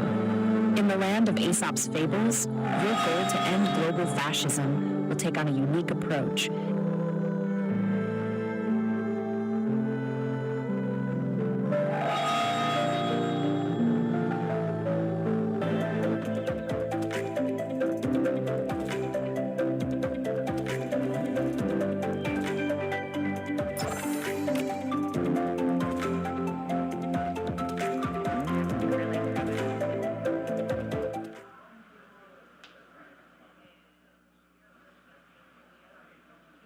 Send Julie out, Elena.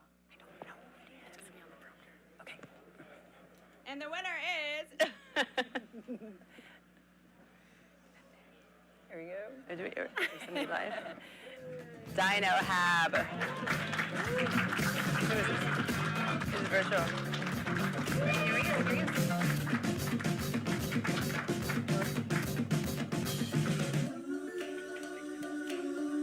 Congratulations. Back up this way. Wow, this is a surprise. It is really humbling to be here, to meet so many interesting people that are here. I have a quick list of people to thank for DinoHab, which is just this fantastic dinosaur MR experience. I wanted to thank our partners at Meta, particularly Max and David, who were the producers and head TD. 30 Ninjas are partners here in New York City.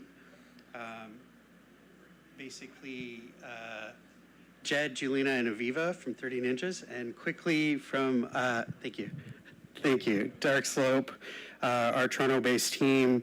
I want to thank Ken, Willis, Laura, Jacob, Ula, Seth, Nimi, David, Josh, Alonzo, Marcus, Alex, Emmeline, Rack, Tim, John, Santos, Abdallah, Jason, and Ken. Really, really grateful. Thank you so much. Thank you. Congratulations.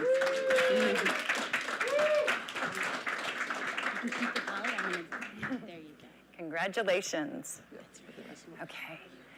Our award for innovators is about recognizing those who either did it first or did a novel integration or optimization.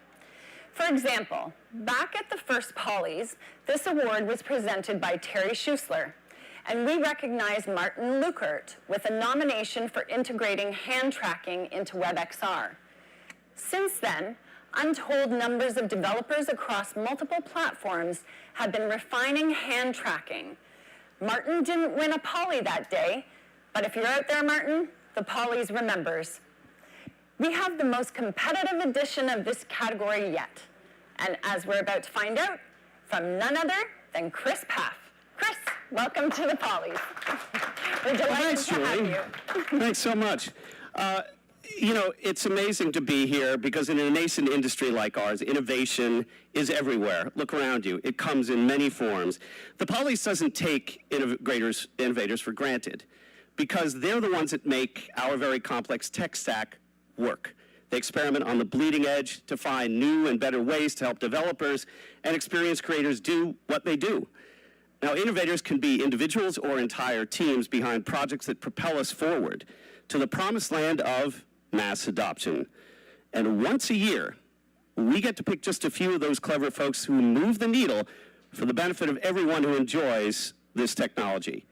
And without further ado, the nominees for Innovator of the Year are Value.dev. Now, this is the first time we've had a posthumous nomination for a project whose team has pivoted and disbanded. One of those team members is actually Developer of the Year nominee Hannah Bolar. Thank you, Hannah. Value.dev actually was the first project to clinch a Poly nomination for this year, months before the band broke up. But the Pollies is still recognizing this simple but brilliant idea of being able to build and manage your WebXR site from within the headset. So Michael, Laurent, and Hannah, we see you in posterity and hope that your concept endures. Next is iWere, the immersive web runtime emulator. Say that 25 times fast. By last year's Developer of the Year, Felix Zhang at Meta. This reduces friction for developers to build and test WebXR experiences.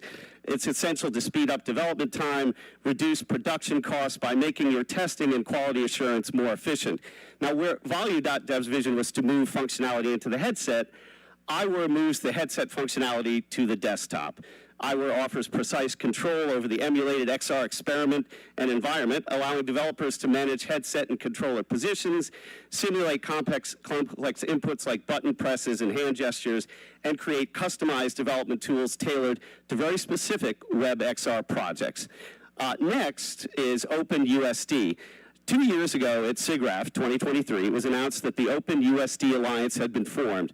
The file format, which is the universal scene description, it's all right there in the name, is what the file format actually aspires to be.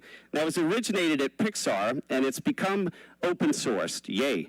To encourage industry-wide adoption, we want to enable interoperability in VFX, gaming, and real-time 3D. For us to future-proof XR content, we really do need a robust open format. And we're rooting, yay, for the OpenUSD Alliance and their partners to deliver a format that is built to last. And with this nomination, we recognize what they've accomplished toward this in the past year. Next is one we all know and love. It's called, what is it? SuperSplat. This is the venerable WebXR creator tool Play Canvas, founded by Will Eastcott, whom we heard from earlier in the show. And it's really busted out an incredible and timely new feature this year. Developer of the Year nominee Donovan Hutchins and the Play Canvas team that built SuperSplat, which is robust, open source, web-based editor for Gaussian splats. It enables creators to optimize them for publishing. Our partner, Arrival Space, which was nominated in this category last year, and you saw them, of course, earlier, they hosted the Splat of the Year competition. And their integration of SuperSplat makes it possible to upload your splat to be enjoyed in social VR. And Arrival Space's Developer of the Year nominee, Thomas Richter Trummer, gave back by taking SuperSplat and adding support for the new SPZ file format. This is why we love open source. And that brings us to our final nominee, the SPZ, or SPZ, file format by Niantic. In a stunning announcement that we think was actually one of the top XR headlines of 2024, Niantic introduced a new compression that decimated, meaning they reduced the file size by 90% over the PLY format while maintaining very high quality. Optimization and performance is an essential and primary concern when bringing 3D assets into any VR context, especially social. But Niantic took it a step further. They open sourced it, which makes it an even greater gift to the world. Niantic's Scaniverse app lets you export your splats as models in SPZ, democratizing content creation by empowering anyone with a smartphone to learn photogrammetry and publish high-quality splats with very low file sizes. And we love to see that. And the winner is Wait for it.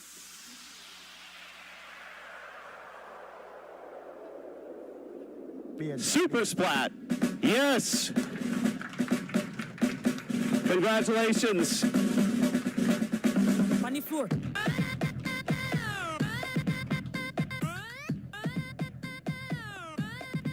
Are we coming live stream? Yeah, hold on a second. Okay. So they're going to be accepting their award remotely, but not on live stream right now. So we'll accept it for them. Well, let's all accept it, because wasn't that the coolest thing this year? It really was. And by the way, it is Gaussian, not Gaussian. I know a little bit about math, Carl Friedrich Gauss. So give it up to Super Splat. Sorry? Oh, okay, hold on. We're actually going to go to the winner. Is that right? Here we go. Oh, here. Oh, we're double mirroring. This is the magic show of the night. Nope. Feeding. Nope. Okay, we're going to go to the next award. But congratulations to Super Splat. Thank you, Chris.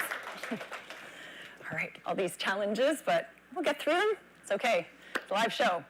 Developer of the Year is one of the perennial categories that we have, and one that sets us apart from other award shows, as we celebrate the people building the foundation of the immersive 3D ecosystem. Part of our mission has always been to put a face and a voice to the coders, most of whom don't do what they do for their personal glory. They relish being behind the scenes, but they still deserve and appreciate the recognition. Today, we're honored to have a very special presenter, a shining legend who isn't in it for the shine.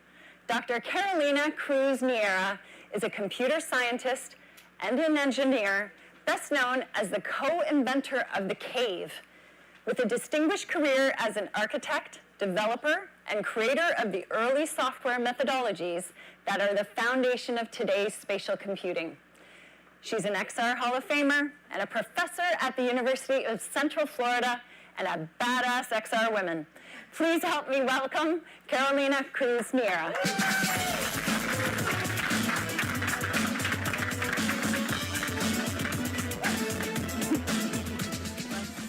Thank you, Julie. Every year we say it, and every year is a real challenge. We like to recognize everyone and can only choose a few to highlight their contributions to the XR ecosystem and speak their names. These are usually the unsung heroes, the people behind the curtain, the people who support innovation and creativity. And the nominees for the Developer of the Year are Donovan Hutchins. Splats are the hot topic of the year. We just got one award. And Donovan is the lead developer of Super Splat, the Gaussian Splat editing tool that's part of Play Canvas, the venerable web-based engine that is nominated for Innovation of the Year. Super Splat is also integrated into Rival Space, our partner on the Splat of the Year contest. Bella Boglender is another nominee. Bella is a German XR app developer, part of Poimandres Collective, and has been doing really important works advancing WebXR, particularly around React integrations.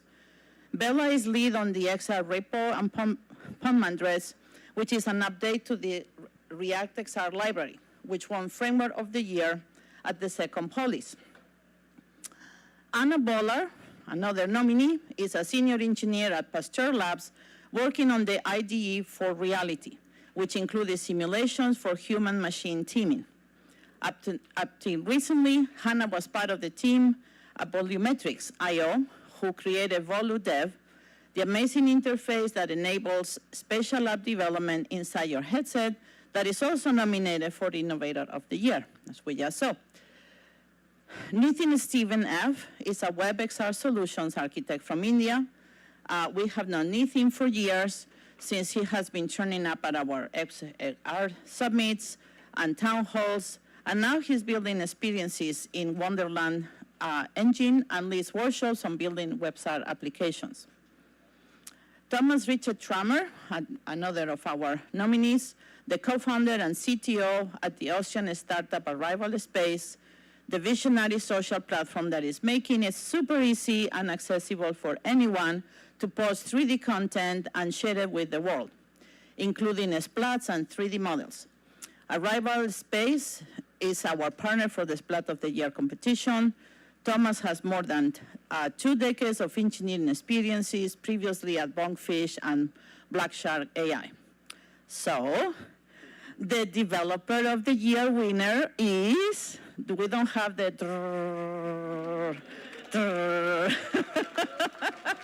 it is Thomas Richard Trammer. Congratulations.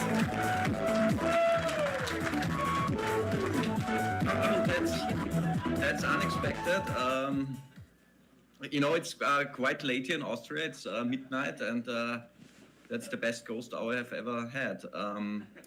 So I'm incredibly honored to receive this award of Developer of the Year. I want to thank my amazing team from Arrival Space. It wouldn't be possible without them. You know, I have a great lead developer, Ludovic Gramar. Without him, we couldn't do so much. And I also want to, I know my roots are in game console programming. I did Xbox 360's game for Microsoft and so on, Flight Simulator, but WebXR, you know, is the opposite of console programming. Console programming is closed, it's tightly controlled, and WebXR is open, accessible, chaotic, you know, in a way, and it makes it so powerful. You know, you can ship in seconds, anyone can create. It's for me, it's the future. I'm so happy to in this space, and also thanks for the Police for making this a platform for WebXR. I'm so excited to be here, and thank you all for this incredible award. Super cool.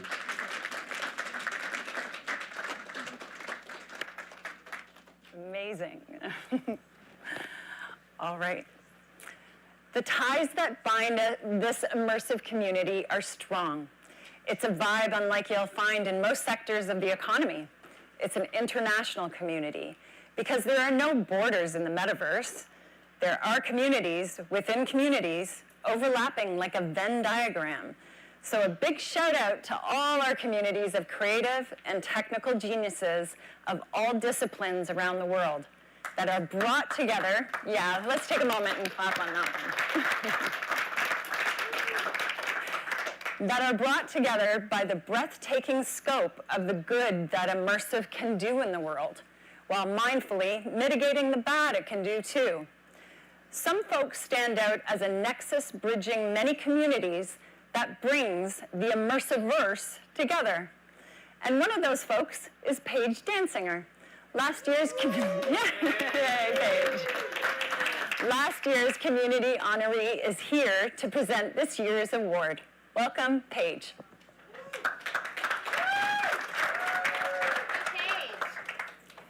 There she is. Oh, there's Andy. We have Andy. Well, we can roll with Andy first.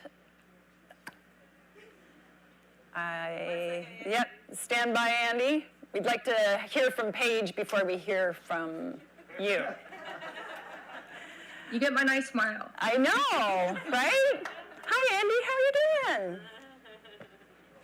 You're good. You're the perfect community person for this. Yeah. Why don't we go to you? You are now being honored with the Community Award. Do you want me to speak? Yes, please do.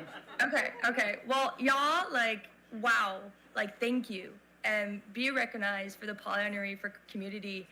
And it means a whole lot to me. Because community, it's not something you just build. It's something you live, and you deeply feel. It's a beating heart. When I joined the XR community in 2015, from the start, I was so inspired and welcomed by the amazing people in our industry, which today are mentors, they're collaborators, and ultimately they're friends. Over the years, I've met some of the most brilliant and kind and creative people in social VR. And even today, I still laugh in VR, I still learn, and I still feel that sense of wonder. So I'm really grateful to be part of this wild and utmost beautiful immersive experience. And as corny as it sounds, I do feel like VR has made me a better person. So Paige, I know you're out there. Thank you so much for the nomination, and to everyone I've got to share this journey with. Thank you.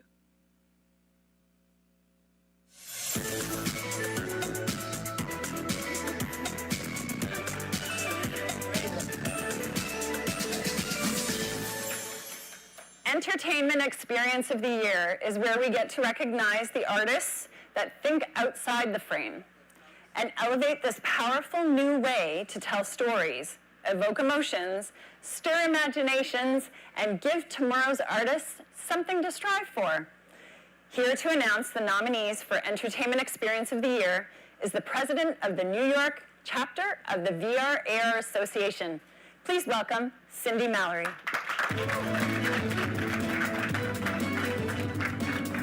Thanks, Joy. Ultimately, the entertainment use case is going to drive mass adoption.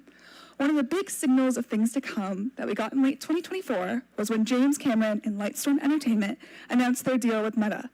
A pioneer in the invention of stereoscopic entertainment is investing heavily in advancing the medium. And since this information was made public, imagine all the other deals that are in the works behind closed doors. That will bring us into the universes of the biggest franchises and fandoms that are already spending 9 figures to build worlds in 3D. And what's most exciting? It's what we haven't seen yet. This year's nominees are appetizers for what's to come, but full-course meals in their own right, destined to be remembered by creators to come for their influence. And the nominees for Entertainment Experience of the Year are Vivaldi 3.0, the immersive universe of the 4 seasons. Wait, Cause and Christie built this, and Andy Fidel was involved too, and this experience by Carlos Ochoa from One Digital Consulting? Whoa. This amazing collaboration brings the classical music masterpiece Vivaldi's The 4 Seasons to life with 8K video performances, a violin virtuoso, Ara Malikan, with a string section that takes you through spring, summer, autumn, and winter, and rich ambient sound, and gorgeous shaders. Gives you a concert performance like we've never experienced before. This is also competing in the Education Experience of the Year category. Nirvana Gold. This astonishing 6K 360 video experience, brought to our attention courtesy of 5Rs, is a gloriously stylized immersive artwork by Andreas Waldemeier. It carries you gently through a multi-layered immersive spiritual trilogy, Shanti, Samsara, and Zen. This is exactly the kind of elevation of this art form that we're talking about, that will inspire untold future immersive storytellers to ask, how did they do that? Figure it out, and then apply their own creativity. Neo-Fables. This entertainment nominee is in the mix for what it represents, exciting things to come. First, it integrates several technologies that are still early days. It uses generative AI to allow you to craft your own story, like an old school choose-your-own-adventure novel. It creates the skybox, illustrations, and story, created from your voice-activated prompts. As Gen AI goes 3D, these worlds will expand, and visionary integrations like this will be where it started. Emperor. We haven't seen the likes of Emperor before, but it is another that will inspire artists in the art of the possible and the possible of the art. Emperor is the story of a man who had a stroke and lost his ability to communicate. As told by his daughter, it takes you inside his world and experience. This is an interactive piece with hand tracking, gamifying the experience by having you grab objects and point your finger to move the story along. This is one of the longer, very cinematic, immersive experiences we've seen yet. As you're going through it in black and white, look for clues to advance the story, and you might be taken through the mind of a man struggling with aphasia. Mesmer. Mesmer is a kaleidoscope of reactive immersive music. Calling itself eye candy with ears, go for a ride through the music in a dynamic, ever-changing experience. This app wants to mesmerize you with the music you love to relax, disconnect, rejuvenate, meditate, and get inspired. And the winner is...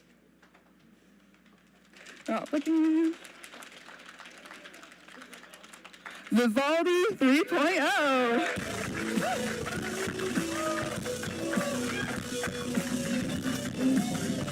This doesn't seem fair. can we say? Thank you very much to the Academia, and it's incredible. All the nominees there, chaos. You are just on the stage. This, as we told you, it was an amazing project. We were putting together 8K videos. We were working with 4D holograms, trying to put all this incredible world developed by Klaus and Christy inside the headset, just to democratize and to make it happen all around the world. So please, the best, for us, the biggest gratitude, you will test the experience and you will see how the entertainment is going to change in the near future, based in our values. Thank you very much. I love you guys. Thank you. What he said. I don't know what to do. Carlos, take care. Take care, Carlos. You take care. You're the best, Carlos. We did it again. It's you, the team. It's very good team. The best team. Thank you. I've got to say, building this experience was a ton of fun. Like, it was so enjoyable to really feel the music. And as we were designing the nature scene with all the animal life, and really just tie it in together, because that's part of what Humanities is all about. And our expression of arts and music is being connected, with reality, and being able to put people in this immersive world so that they can experience the Vivaldi 4 seasons in each of the seasons was truly fun and an enjoyable experience. So thank you, Carlos. Thank you, Andy. Thank you, Austin. It was so fun working on this. All right. Congratulations again. All right. Introducing a man who needs no introduction, the impresario of the premier XR industry event, AWE. Please welcome Orion Barr. Hey, how's it going? Give it up one more time for Julie, Ben, and the whole Polly's team. What an exciting evening, what an exciting year. When I look at the energy in this room, the energy across the industry, when I see the innovation race intensifying among big tech, when I see the level of adoption among enterprises and consumers, for the first time in my 2 decades in XR, I dare to say this. You ready for this? Ready? Sure? XR is going mainstream. There, I've said it. You might have heard it before, but here's the thing. Hardware is good enough. Content creation tools have matured, right? And AI is making a lot of the hard work easier. So the barriers are completely down, and there's no more excuses. The time is now. That's why we call this year the year of the Master XR Builder. Because in order to conquer the mainstream, we need builders, master builders, developers, designers, entrepreneurs from all across the world to build content, applications, and experiences that resonate with every person on Earth. That's how we conquer the mainstream.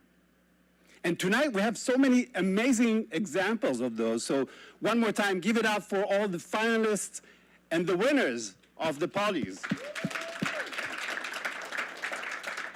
And if you want to see all of that in action for yourself, I invite you all to join us in Los Angeles this June for AWE.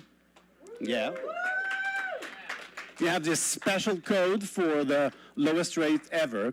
And since it's so important to work together, I'm also happy to let you know that we have joined forces with 2 other amazing events in Europe, Stereopsia and AIXR, to create a new mega event in Europe. We call it United XR. And I'm inviting you all to join that event in December in Brussels. It's going to be awesome. Thank you.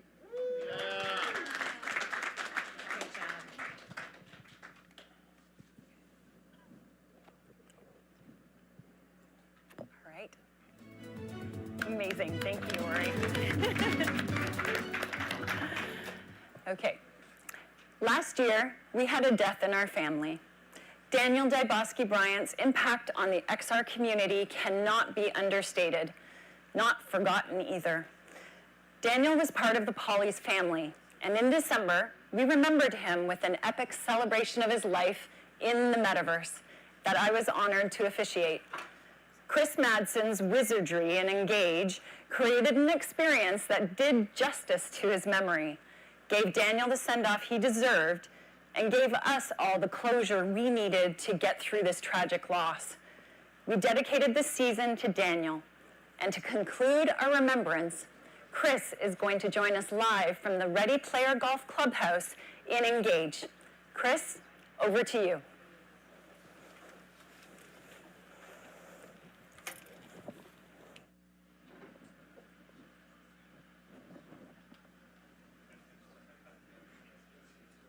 Hello. Hello. Daniel was my friend. He was our friend, and we loved him.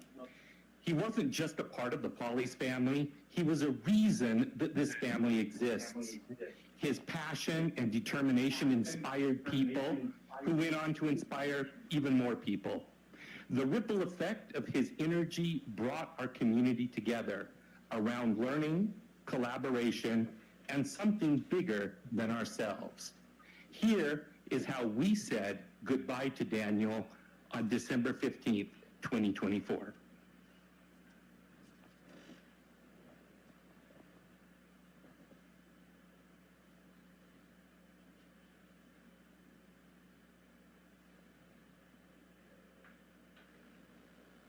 I've spent the last 24 hours building an experience for Daniel to send him off on the last page of his hero's journey. This ability to be able to get in touch of what the power of virtual reality actually is. We talked often about how this is a vessel for our consciousness, that we are all here tonight teleporting our consciousness into a shared digital location where we can share our thoughts and our feelings and our emotions. And we know that when we share experiences with each other, that is the glue that bonds relationships. And we were always pushing that to the max, trying to find ways to share experiences that produced awe and wonder. These incredible experiences that as humans elevate us. And as I was building this experience, I had Daniel in mind constantly. I felt him over my shoulder, helping me build this. All right, over to you, John. Yeah, such true words, Chris. That journey led us to a very special destination, the Daniel Dybosky Bryant Metaversarium. When Ben envisioned the Metaversarium in honor of Daniel, he was inspired by the celestial original experience created for Ready Player Golf 5. He pictured a geodesic dome, and little did he know that Daniel and I had actually been working on that. And this world had been created for the Virtual World Society, but left unfinished. We were awestruck that this unfinished world would be the perfect destination to conclude his celebration, representing his unfinished work and his reminder to us how much work we still have ahead to deliver on this promise of immersive education and help us manifest a future we want. Indeed, John, our work is not done, and Daniel's spirit motivates us to carry on. One of the great gifts that Daniel gave us was the connection to a very special man named James Origo, who runs a program called Big Dreams Virtual Tour for the Children's Cancer Research Fund. Big Dreams works with youth who have been diagnosed with cancer. James enables the kids to bring their dreams to life in creative and powerful ways through immersive technologies such as XR. James has been our beneficiary of Ready Player Golf for the past 3 years. James, over to you. Yeah, thank you, Chris, so much.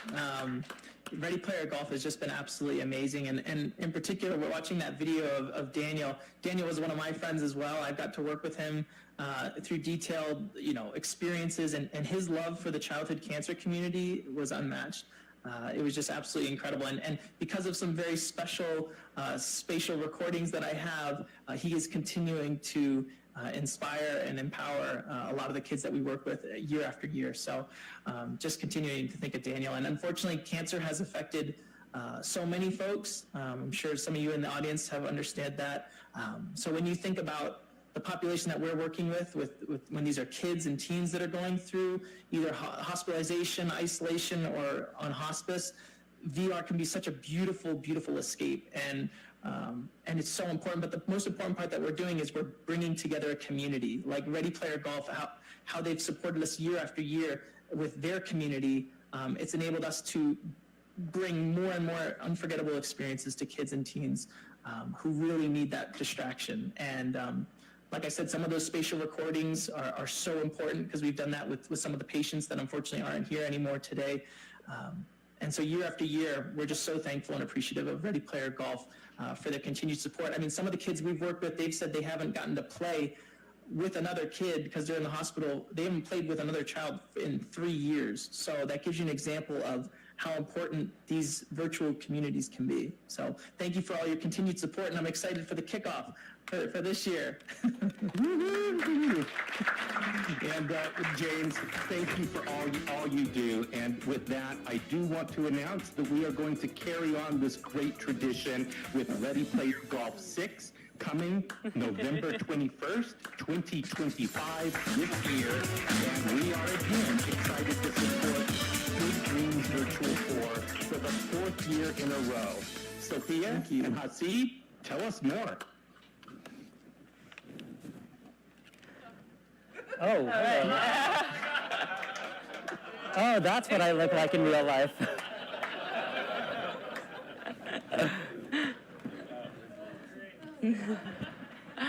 All right. When we started this thing 5 years ago, none of us knew what a rewarding experience this would be, and that we'd still be here together walking the talk of XR for good. And every year, as we get closer to the event, we wonder how high the hockey stick is going to get with donations in the final run-up to the event. And this year, a special someone became our hero when, in the run-up to the show, Hasib Musa, whom I didn't know before he got involved with Ready Player Golf, he single-handedly raised $1,700 for Ready Player Golf 5, contributing to the overall raise of $8,000. Thank you so much. Yep. Hasib, thank you for stepping up the way you did. Yeah, my pleasure, Sophia. I love what you do and your team. This whole family behind Ready Player Golf and the Academy of Immersive Arts and Sciences is doing what this Academy is doing to help the community and the industry is by far unparalleled. I haven't seen such a foundation, nor have I seen such giving, and blend that with VR and technology, unparalleled. I hadn't seen it, and I feel like I had no choice but to contribute. Thank you, and we're so grateful to have you on the team now. You are new to this initiative, and it was such a cool surprise to have you take such a lead in raising funds for this. And I'm curious, what caught your eye and inspired you to support this initiative in such a big way? Yeah, I actually wasn't going to support it in any way. When DJ Smith, actually, where's DJ? Oh, DJ, told me about the event. He's like, hey, Hasib, do you want to be a part of a golf tournament? It's a fundraiser. And I was like, you've got the wrong guy. I took one golf class in high school, and I didn't know you could fail a class that wasn't inside of a classroom. It was like solely outside, and I got not an awesome grade. And then he responded back. He's like, no, it's a VR golf tournament. And then I thought, wait a minute, you're using VR to raise money, real money, for kids who use VR to get outside of a world and witness a world that they can't experience themselves. I couldn't think of any better way that a foundation can use both technology and funds and giving and blend it all together. Super, super. I couldn't help but give back. This is genius level partnership thinking. The people that I asked couldn't wait to support this cause, and the sponsors that I asked, even if they couldn't support, they said, figure out when next year is happening and call me 3 or 4 months ahead of time and I will make it happen. So I'm looking forward to making sure that this year we quadruple, pentuple, whatever the next Mark is, I'm all for it. And I can't wait for it. Now, with 243 days left until RPG6, we're calling on the big sponsors to join us. This isn't a game, it's a chance to make everyone's dreams come true and make these kids have an experience that they wouldn't be able to have without us. So let's tee up, chip in, and make Ready Player Golf 6 a hole-in-one for children's cancer research. Thank you, Steve. We've already opened up our donations page. Just go to readyplayergolf.org this November 21st. This is the world's first virtual reality golf fundraiser, and it's returning with the 6th edition to support Children's Cancer Research Fund, Big Dreams Virtual Tour. Thank you.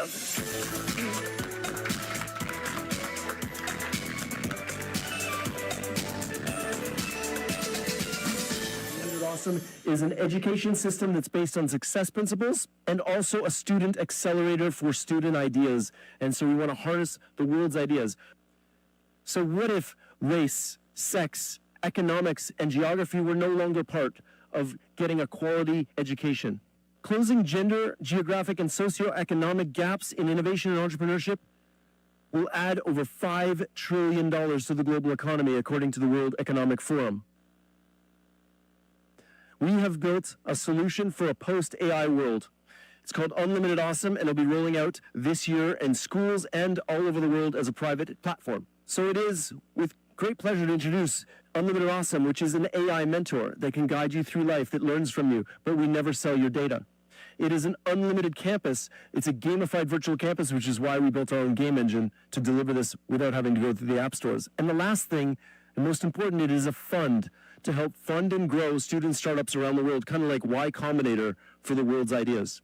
When we invest, we don't just create wealth, we shape the future of civilization. Join us in this mission. Let's build the future we want together. Thank you very much, everybody. My name's Alan Smithson.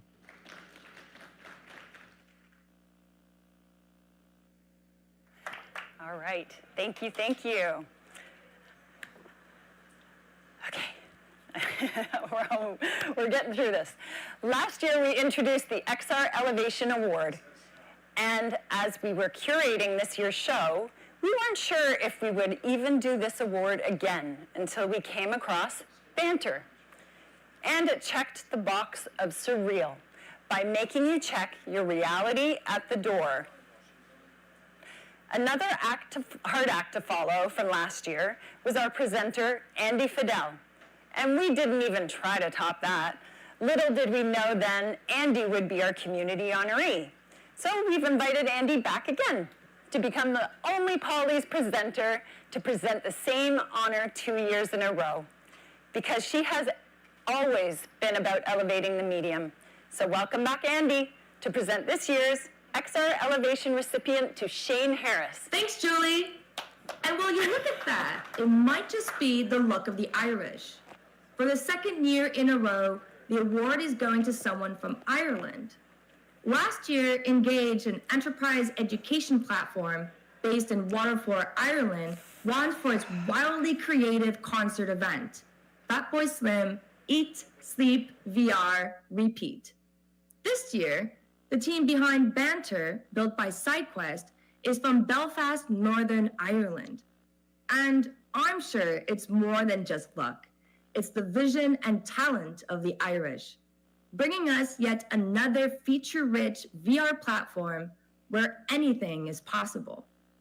Banter elevates the medium by proving that virtual reality isn't just about recreating the real world, but reimagining reality itself. With crazy physics, like letting you move like Spider-Man, or speed down a lava slide on the side of a volcano. When VR is fun and VR is social, it fulfills a genuine human need. It brings people together, where communities grow and memories are made, with anyone from anywhere, anytime. The Pollies recognizes Shane Harris, CEO of SideQuest, and his team for the impact Banter has made, bringing new energy and creativity to social VR. So congratulations, Shane, and welcome to the Pollies. Hey, Shane, it's so great to have you here. We all have some questions for you. Where did SideQuest come about? I started out creating tools to enable people to create content. I started out on a platform called Altspace at the time, and I decided to spin my tools out. Decided to try and create our own app. We submitted it to the Quest store, right, along with probably some of the earliest submissions, and we were rejected. We found another way, and that was SideQuest. I like the idea of something that, that expands beyond one platform and allows for that kind of interoperability between multiple platforms. And it started out as a way for us to distribute our own app, but kind of exploded into a marketplace overnight. Here we are, years later, millions of monthly active users. All right, let's talk about Banter. We're really focused on creator tools, right? Trying to make it possible for people to create stuff. And right now, you can create your own custom avatar. We've got our own tools, a Blender plugin that you can use to create pretty much anything, right? And we recently launched an AI-powered world builder. It basically lets you speak objects into existence from voice, which is about as impressive as it sounds. We've got world-class, state-of-the-art, first-of-its-kind physics on Banter, which is a really core fundamental to how things work on there. Tell me more about these physics. What kind of crazy things can you do in Banter? Gravity tilting, as we call it, where you're able to basically turn yourself upside down. It's actually a lot more comfortable than it sounds, but yeah, there's ways to kind of create like tiny planets that you can walk around, or have different people in the same room but at different orientations, and that's definitely quite mind-blowing. For someone who doesn't understand VR, how do you describe it to them? I think one of the biggest elements about getting together in virtual reality is the presence element. It's pretty clear that social is the leader when it comes to virtual reality. The most popular games by far, right? Whether it's Rec Room or Gorilla Tag or VR Chat or Horizon Worlds or Altspace, God rest its soul. People coming together is just what we do in virtual reality. That's kind of fundamental to, I guess, being with people, right? So I think it makes a lot of sense to try and invest in this sort of technology, right? It's the next evolution of what we call the internet.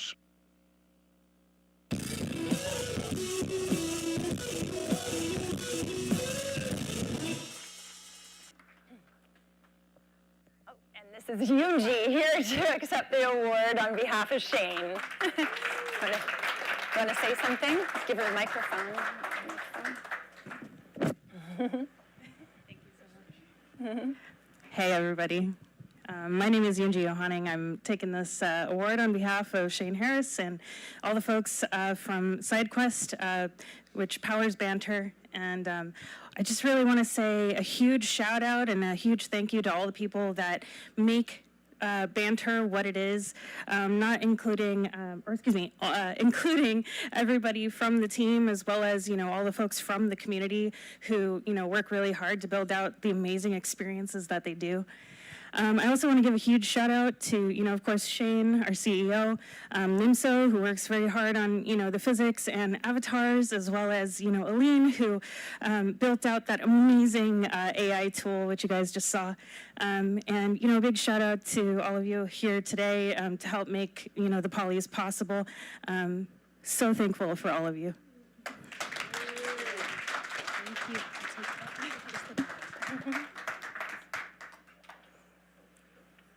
Right. Hey, who's in charge of branding and emerging technology? Apparently no one. Who would have thought that the non-fungible tokens would become a popular word? It just goes to show if it's cool, it doesn't matter what we call it. But it sure is fun to be saying splat all the time now. Its results are so compelling and so democratizing, we're not jumping on a bandwagon here. We would be remiss not to recognize its significance, even if something better comes along next year. So here to present our first award for Splat of the Year is Hugh Ho, the leading voice in immersive video across platforms. Welcome to the Polys, Hugh.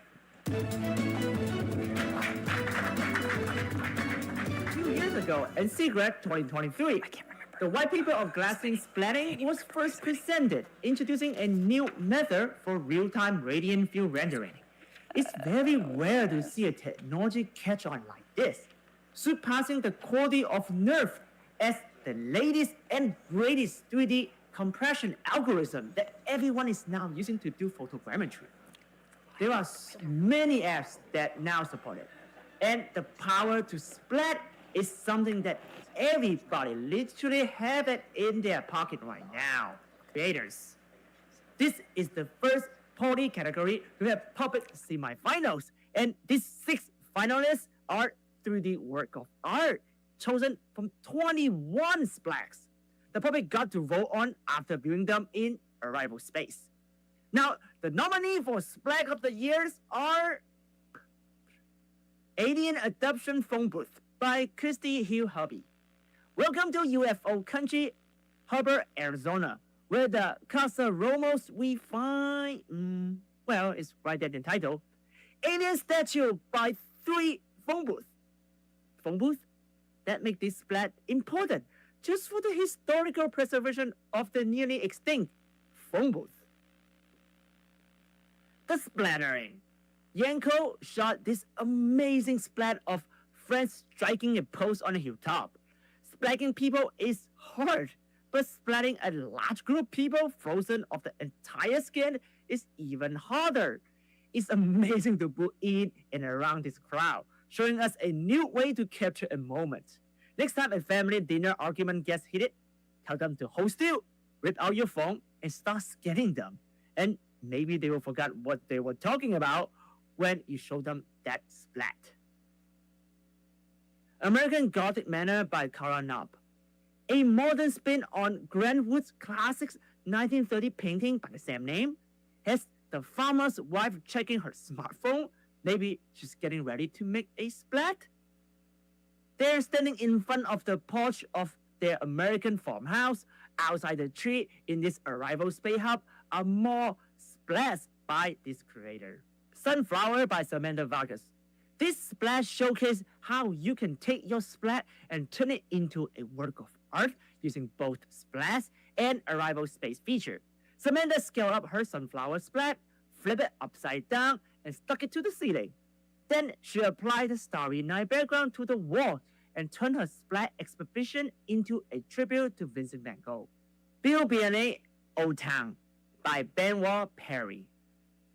This ambitious splat captured a whole town square in Bern, Switzerland, with people standing around.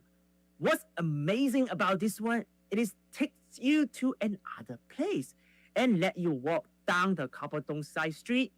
This splat has striking quality for the 3D capture of both the architecture and the people. Infinite Realities, Spatial Memory by Henry Pierce. This heartwarming, high-fidelity capture features Henry himself lovingly holding his baby and his young daughter.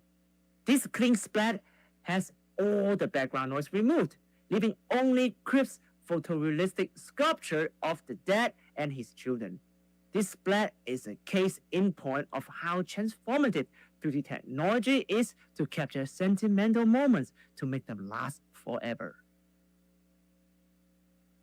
And the winner of Splat of the Year is Bill Benny O'Cam by Benoit Perry.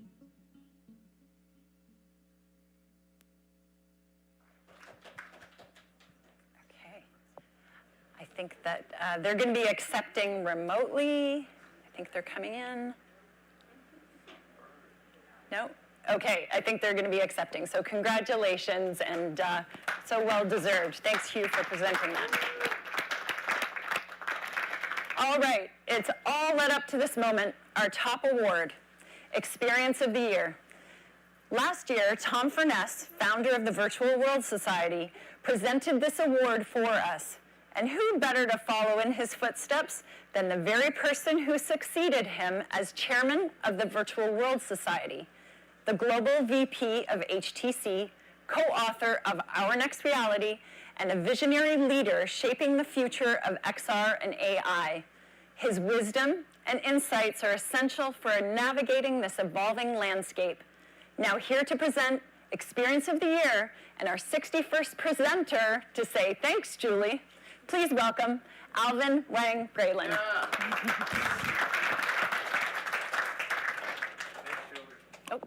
Thanks, Julie.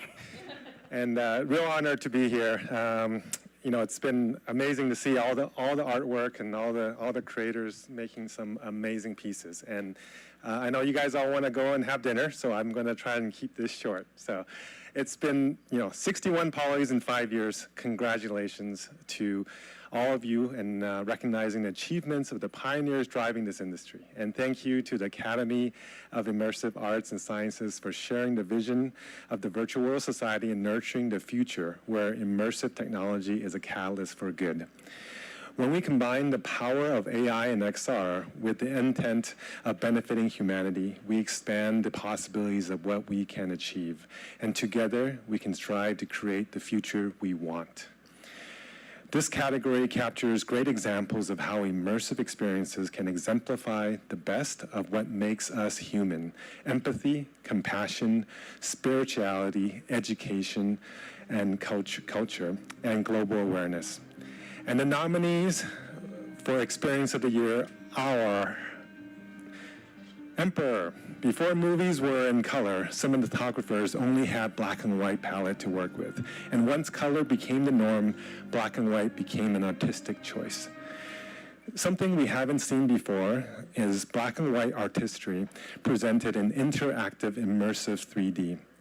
This experience involves you in the story, allowing you to feel the compassion for the uncertainty of loved ones when the people that they're caring for can't communicate.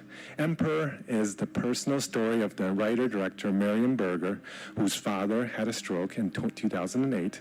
This experience imagines what it must have been felt like for, in his mind, blurring his impaired reality with his memories. The next choice is Vivaldi 3.0 again. Immersive Worlds of Four Seasons. Vivaldi's musical celebration captivates in an experience as colorful and beautiful as the violin concerto themselves. This experience has created by One Digital Consulting's Carlos Ochoa, Cosm Christie's Immersive XR Design, and a team of almost 50. You get a front row seat as Ara Malikian leads a string ensemble where the ambisonic sound envelops you in exquisitely rendered environments. The extraordinary collaboration sets a bar for bringing classical music into the immersive medium. Next, we have Nirvana Gold by Andreas Walderman. This 6K 360 stereoscopic video trilogy takes you on a spiritual journey unlike any other experience this year.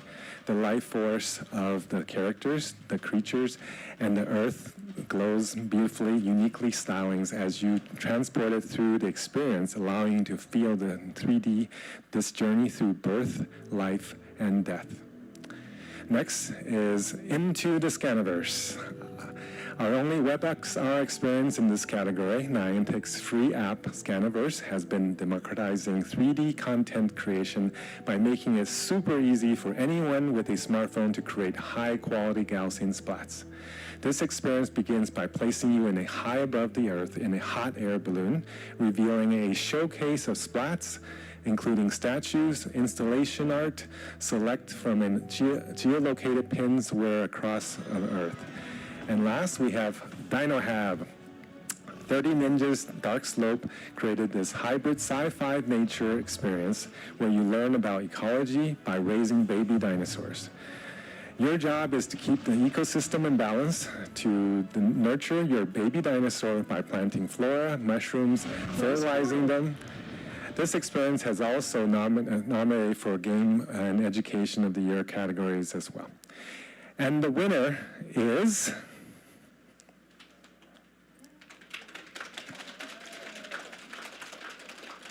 Vivaldi 3.0. Wow. It's like a trifecta this year. Whoa! Congratulations. This is very impressive. Gotta do something. Gotta turn it up. Am I speaking this time? Oh, wow. Hey, guys. Hey, how's it going? What's up? What's up? Oh, no, it's Carlos. Hi, Carlos. Please, Carlos. Oh, yeah. Your time. Hey, I don't know what to say. I had an incredible time working on this. It was a lot of fun. Carlos brought us all these amazing 360 videos and all of this too many terms, volumetric scans of Ara Malikian playing. And Christy and I just got to work our magic and got to create this cool experience of, walking through different portals to different scenes and hearing the music, learning about it, and just, sorry.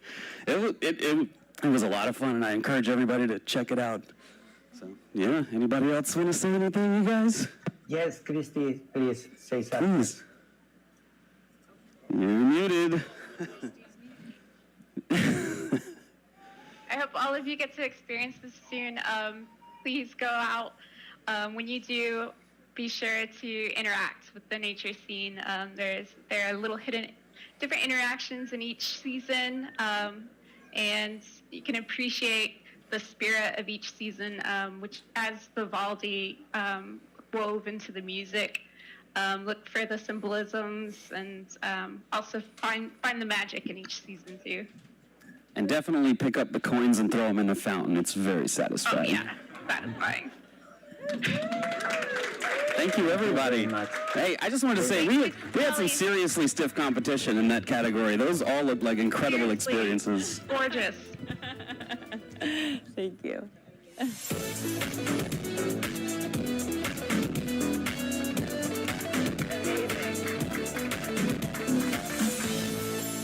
All right, I'd like to invite Sophia Mashasha and Karen Alexander, my XR Women co-founders, and we're going to close the show. What an incredible night it's been. On behalf of all of us, thank you so much for joining the 5th Annual Poly Awards.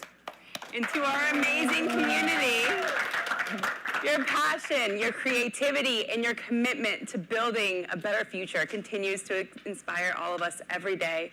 Thank you to our immersive watch party hosts, Chaos Princess and Engage, and Natasha Parkin in VR chat. And a huge thank you to all of our in-person audience. Yeah. All the presenters, the nominees, and a big round of applause for all the winners tonight.